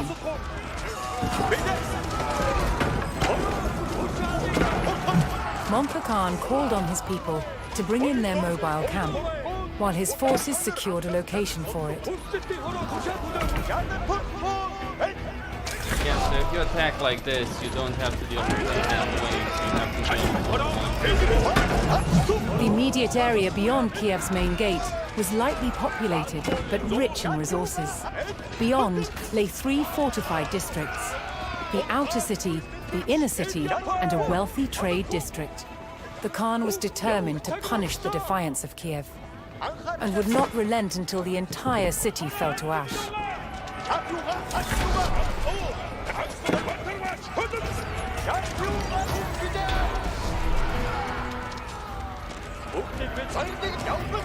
The Mongols unpacked their camp, ready to continue their assault on Kiev.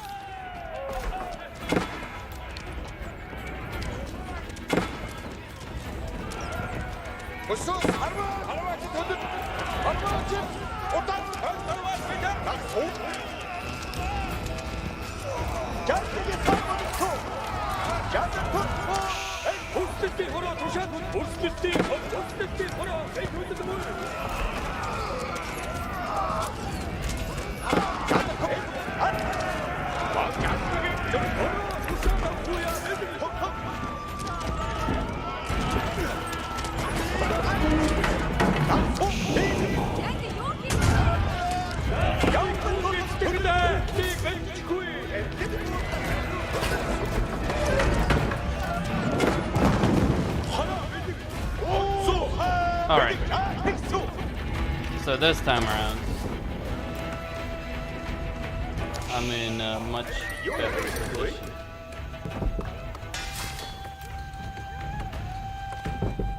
Юу хийх вэ? Би жүтгэх хөдөлгөө юм бэлэн.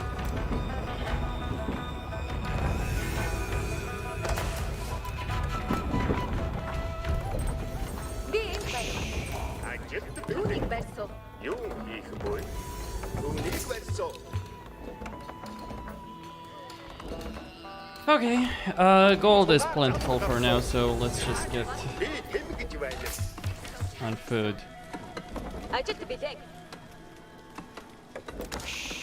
I'm actually gonna set up a market here. Сайхан ажгаа.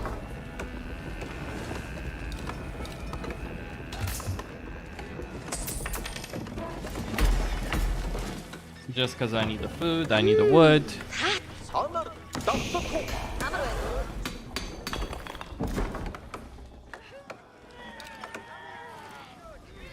Ажил би гарсан. Би жүтгэхэд байсан. Танд юу хэрэгтэй бэ? Би чанаг шатнам. Танд юм Юу хийхгүй? хэрэггүй. Сайхан болж хуй.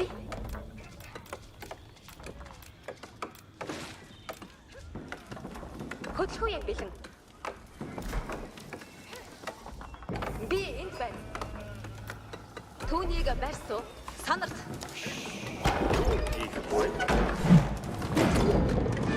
The Mongols took out a Kievan supply convoy and claimed the resources for themselves. Ажил хүлээж байна. Түүнийг барьсуу. Би санаа. Аваста, утар. Аваста, аваста. Андд модгүй. Жааксо. Он хараа жааксо. Эксо.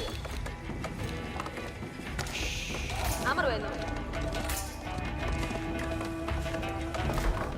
Ажилд билээ. Амар байна уу? Баттай бүлгөө. Явхан туурхаг. Юм хийхгүй. Цугаар бэлт.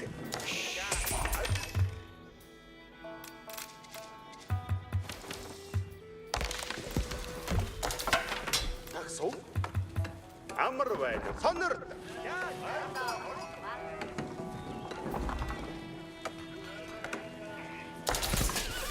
Танд юу хэрэгтэй вэ?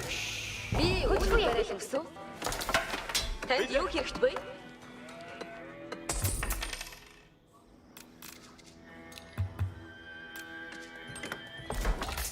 Би энд байна. Alright, I'm gonna get an archer range when I get the, more wood. Юу хийх вэ? Танд юм хэрэгтэйгүй. Сайхан болж хөөе.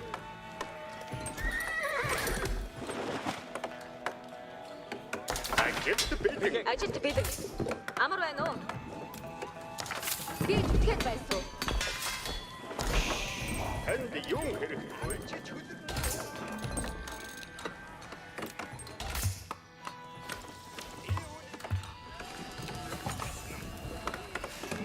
Жиртэд буулгах гэж байна юм.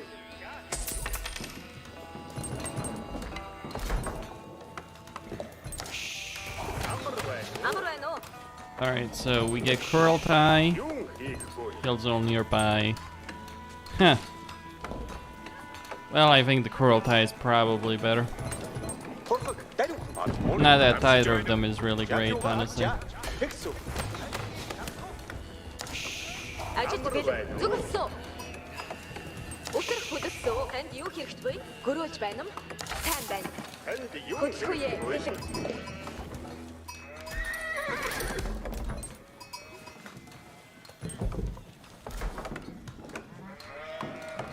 Би энд оролцоо. Юм хийх. Түүнийг барьсуу. Ажилд бэлэн. Ажил хүлээж байна.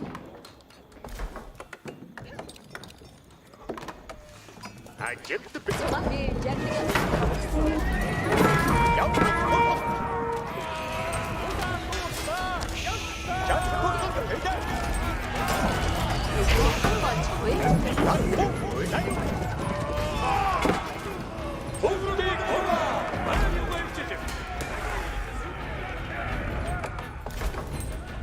Амар байна уу?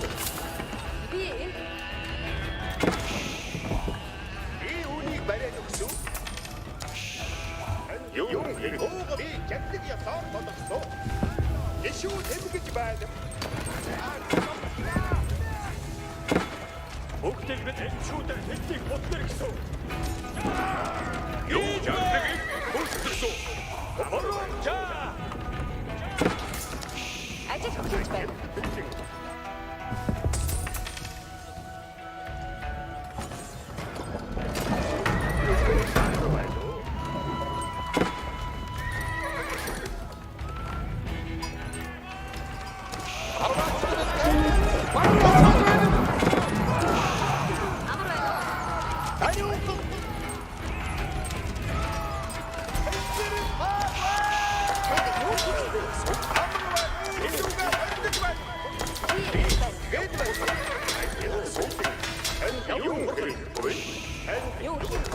Видим. Юу хийхгүй. Амар. Би Арваач удаарсан.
Okay, that's Сандар би үнийг арваач та удаар. За гэсэн. Арваач та. damn. Өслөлтийн хороо харахгүй. Oh, damn it. Okay, fall back.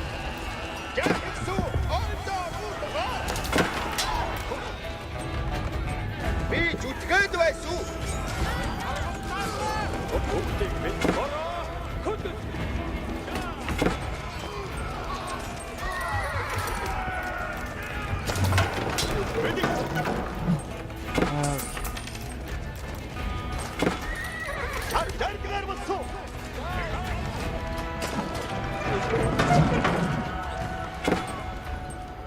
жадлаг буусан гэж замд гарсан.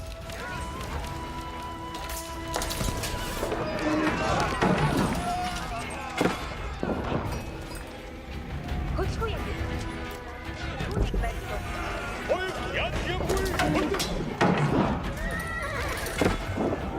Өстөлтийн хороо тушаа хүлээгүй.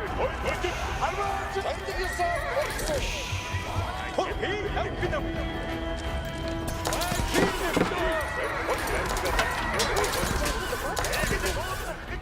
Даруй хөдөлсөө. Дараагийн харагд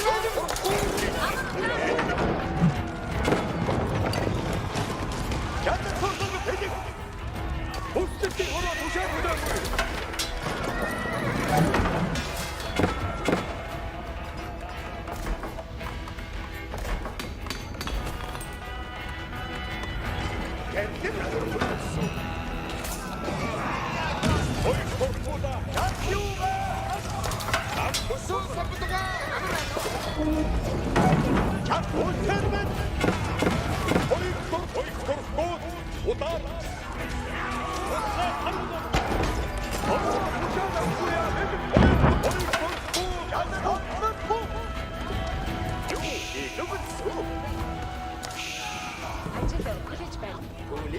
Танд юу чам? Би хийсэн. Би үүнийг бариад өгсөн. Санаа.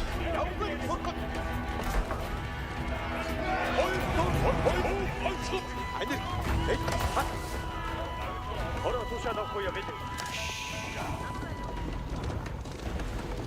Таксоо. Явган турхаг. За, тэгсүү. Ард дуусчихгүй. Амаа тушаалж байггүй. Ийч чаргайсан да. Явган тэрдээ хөдөлгөө. Ард дуусчихгүй. Харагдмаа. Явган зэрэг та юу гэнэ? Та юу гэнэ?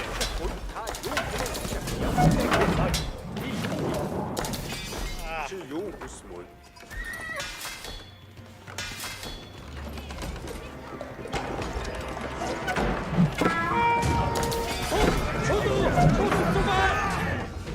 Зөвхөн хинд ажил хэрэгтэй. Би танд байг өгсөн.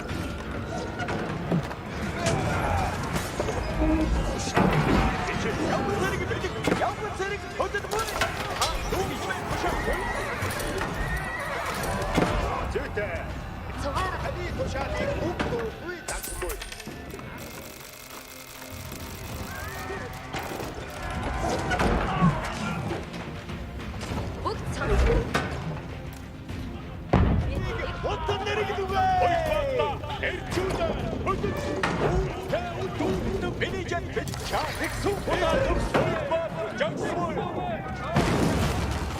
Okay, we got some progress being made.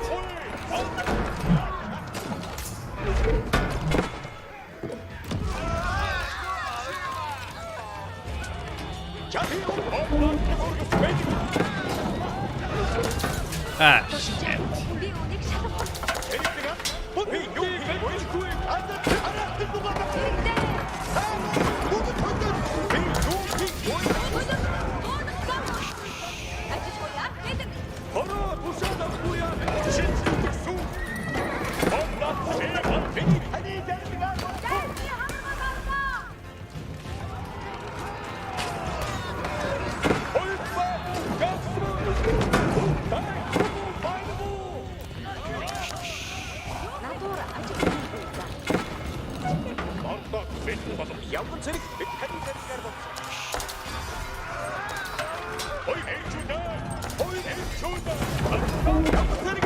Well,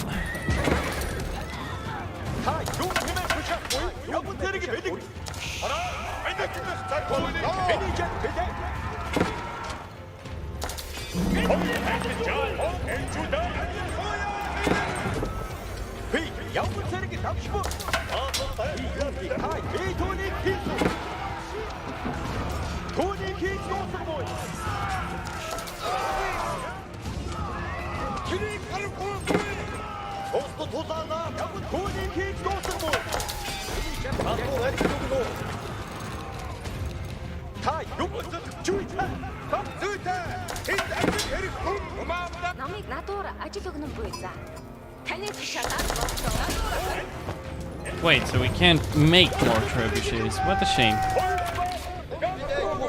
Fine, so be it. I'll live without it.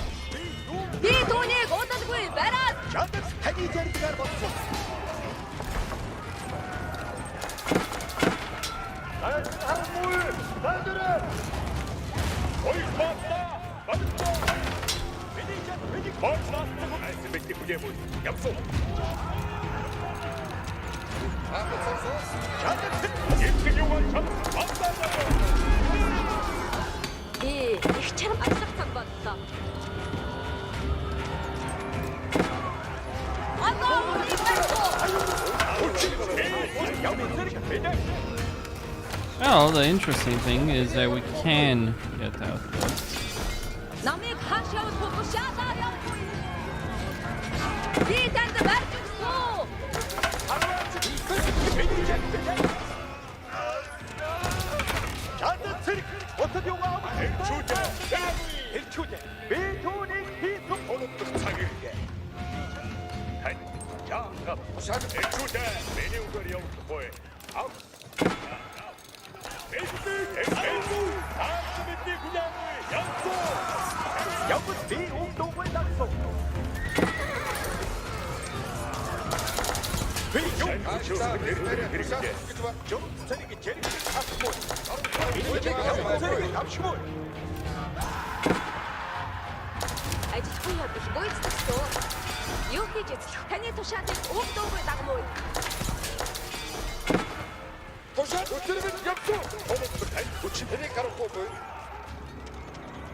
And as expected,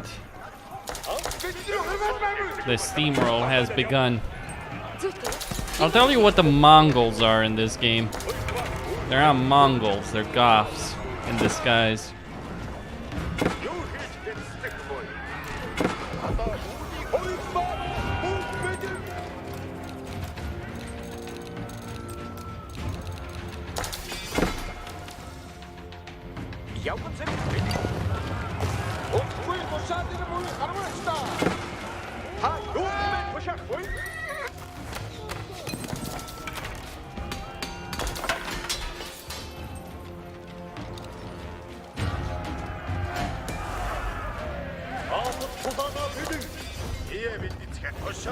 All right.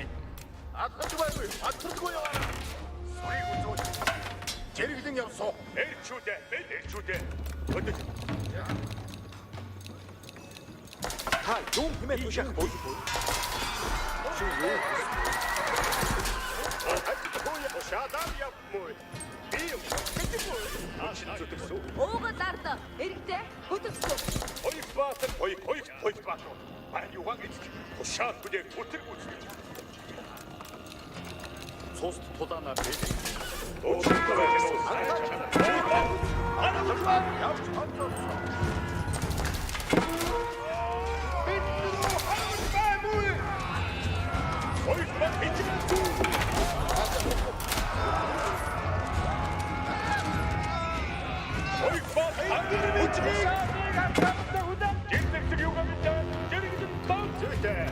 Бүгд сонс.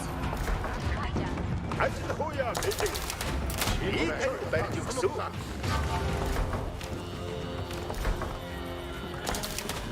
Намайг хаашаа би замдаа явж байв. Хөдөлгөх цаг боллоо. Тушаал болох цаг боллоо. Хөдөлгөх. Болох цаг боллоо.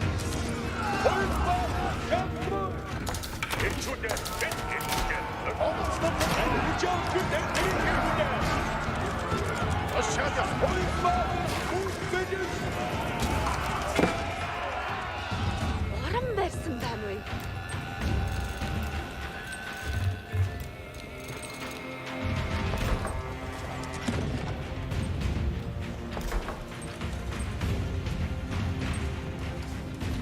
Юу хийж эцлэх бой? Би түүнийг бодлоо. Юу хийж эцлэх вэ?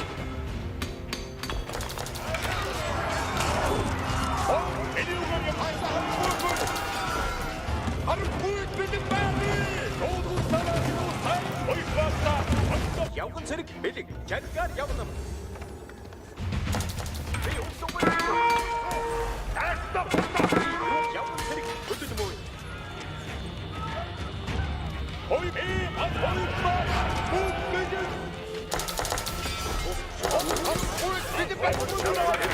Alright, send him over there.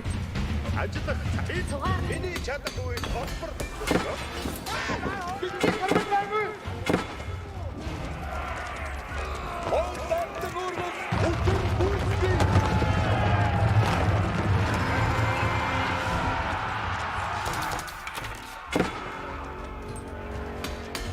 No, you can only have one of them. Okay.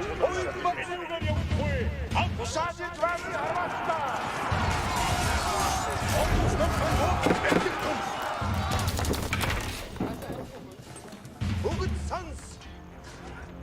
За, би үүнийг хянах хүн хийсэн.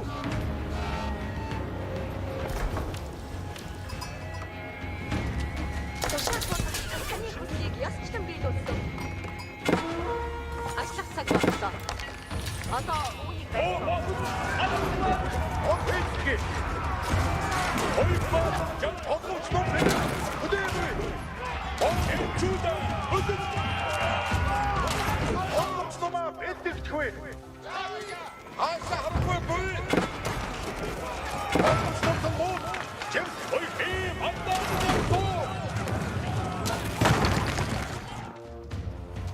цугааны тушаал. Бүгд хөдөлгөх цаг боллоо. Хин тач тушаал болох цаг боллоо. Маха элбэг орсон. Цугаараа анхаартай байна. Одоо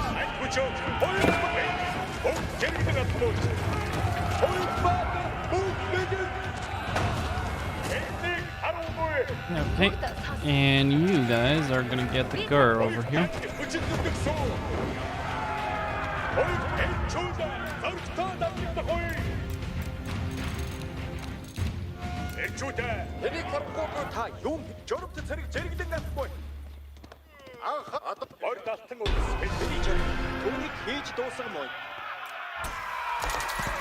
The unstoppable Mongol army leveled the trade district of Kiev, putting an end to any supplies they could send to the main city.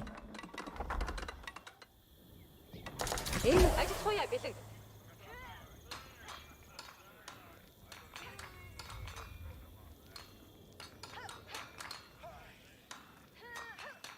Бата, эд явж тололдох цаг ирлээ. Эрч энэугаар явагдах хой. Ам танд хүчин Okay, that was one. Someone drive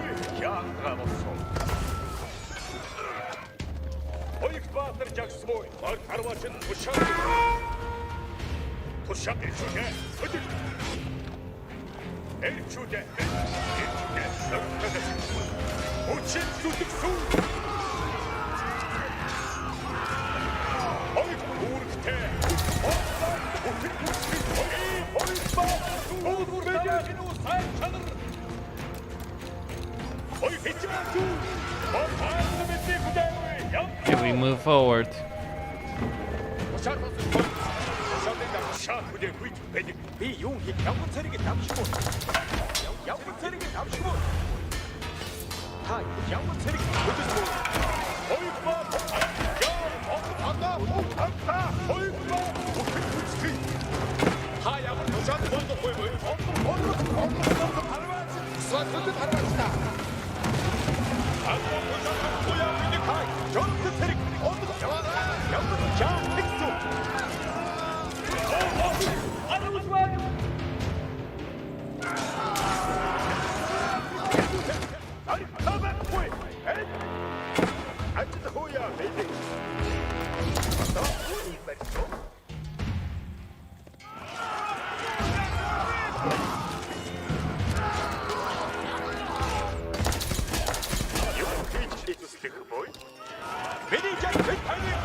All right, the inner city.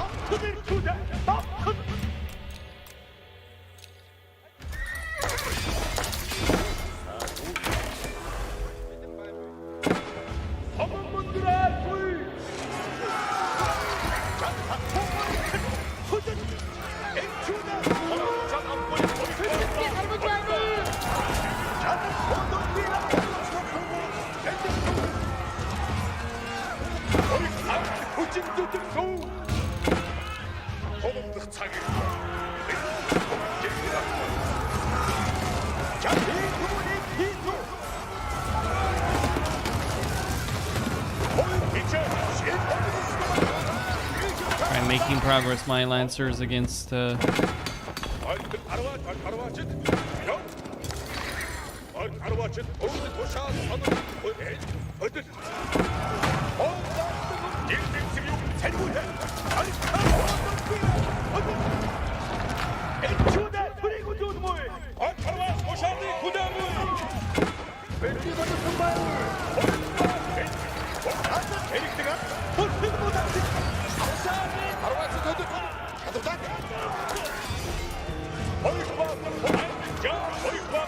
Don't give up, do they? Really bastards.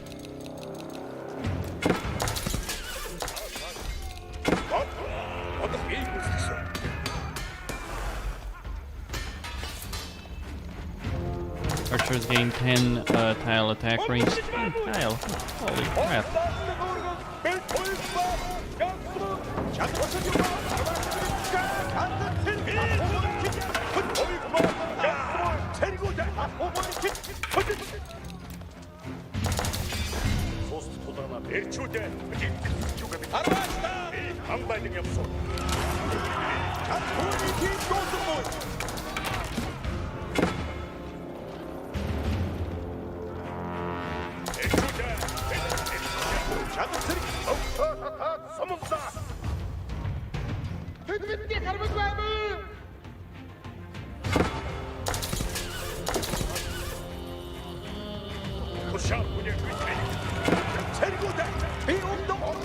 Alright, he's taking a beating there.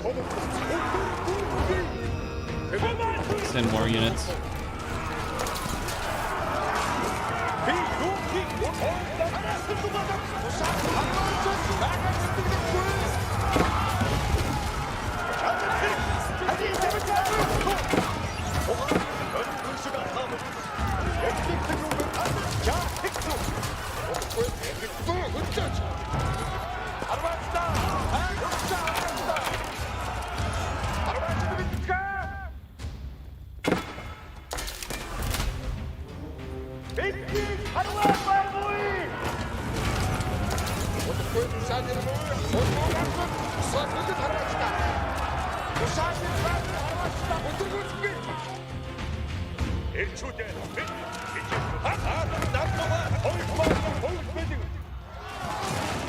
Alright, the center of the city is about to fall.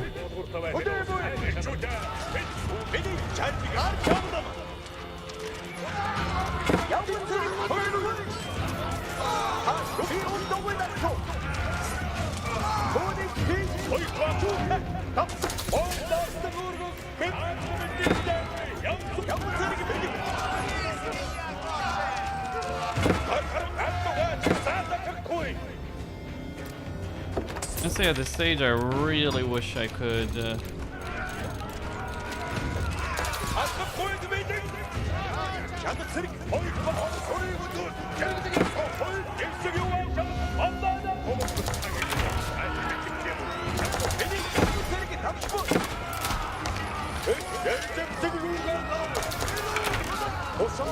Where are you boys going?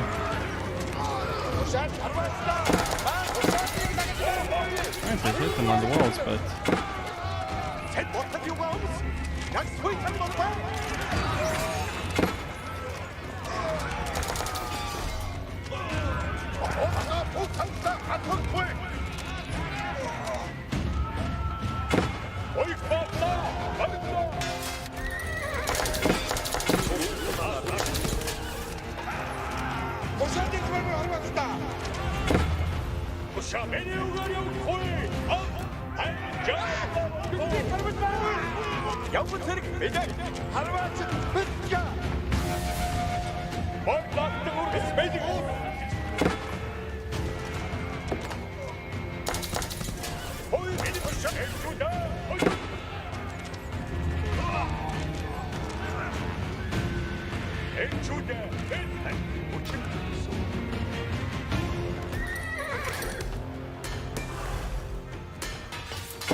okay, the wall is broken there.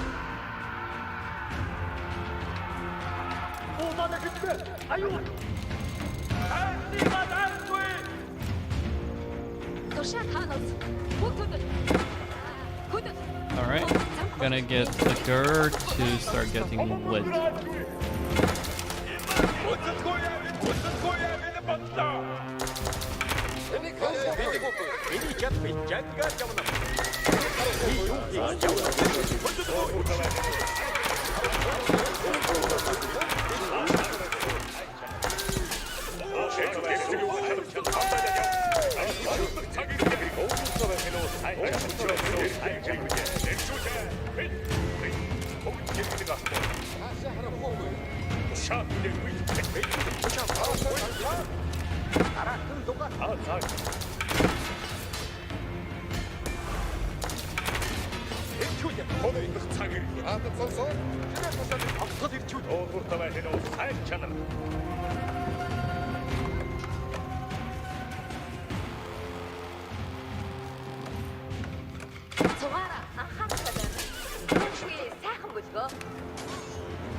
Well, we're not joking around. They have a vast horde of units here.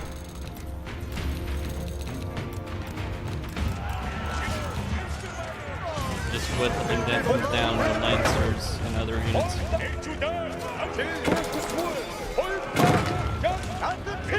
and take down that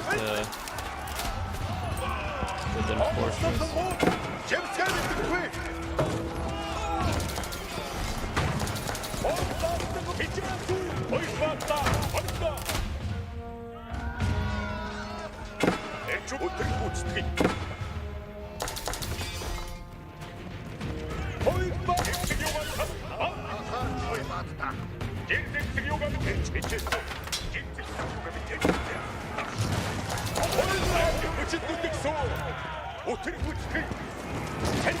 Burn it all to the ground.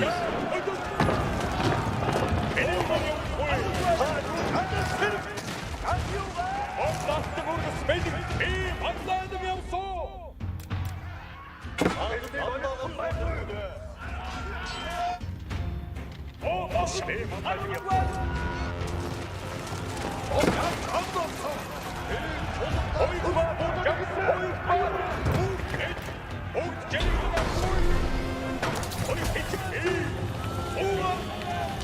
horde devastated the outer city.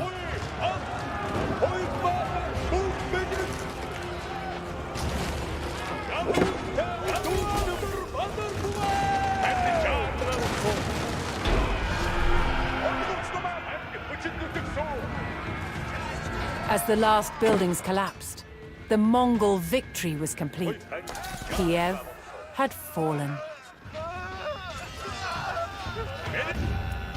Genghis Khan and his Mongol warriors ran freely through the ravaged city, cutting down any survivors and plundering its riches. With Kiev under Mongol control, the gateway to Europe was open, and the empire could continue its conquest into the west.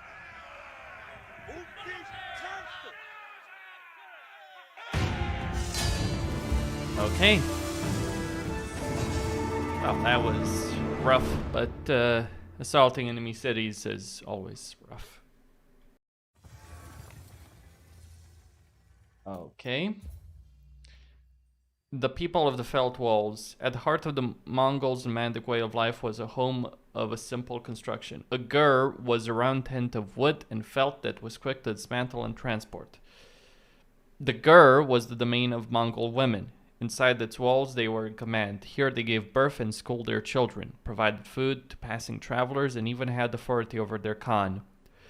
Women made the gur felt walls by hand-pressing wool into blankets. Mongols believed that through her graft and nurture, a woman's soul would become part of the felt she had crafted. And so, when her blankets were passed to her daughter, she would still be with them, ingrained in the very fabric of their homes.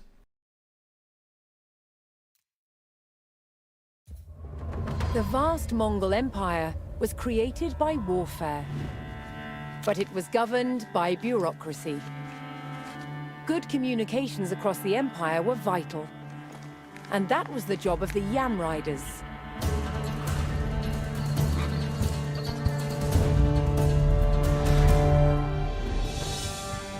The Yam was an incredibly well-organized postal system, introduced by Genghis Khan over 800 years ago. It consisted of a network of relay stations, linked by high-speed riders. These riders were so fast, they were known as the arrow messengers.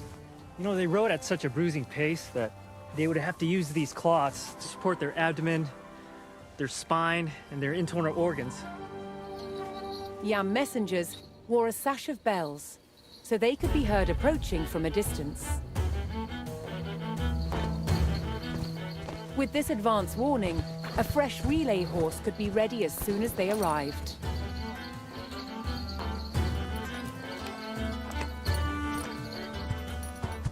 Remounting like this allows us to travel several relays each day. With a constant stream of riders, official messages could be carried quickly to and from all corners of the empire. In China alone, the Yam had over 14,000 relay depots and over 50,000 horses. In some areas, the relay stations were much closer together. Here, the system also used fast runners. However, it was the hard-riding couriers that made the Yam such a rapid communications web. And to ensure it ran smoothly, riders carried a medallion, the paisa.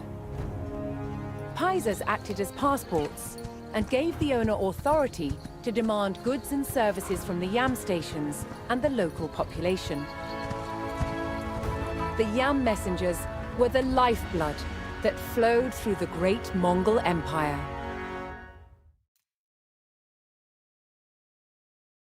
Well, yeah, relay stations. Let's see.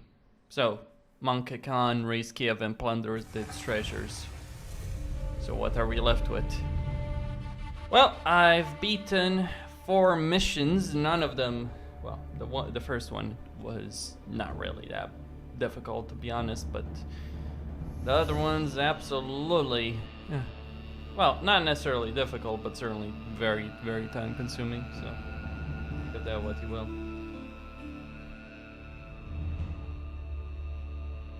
Alright. I am going to stop right here. I feel like that's good enough. I'll do the rest in a separate stream.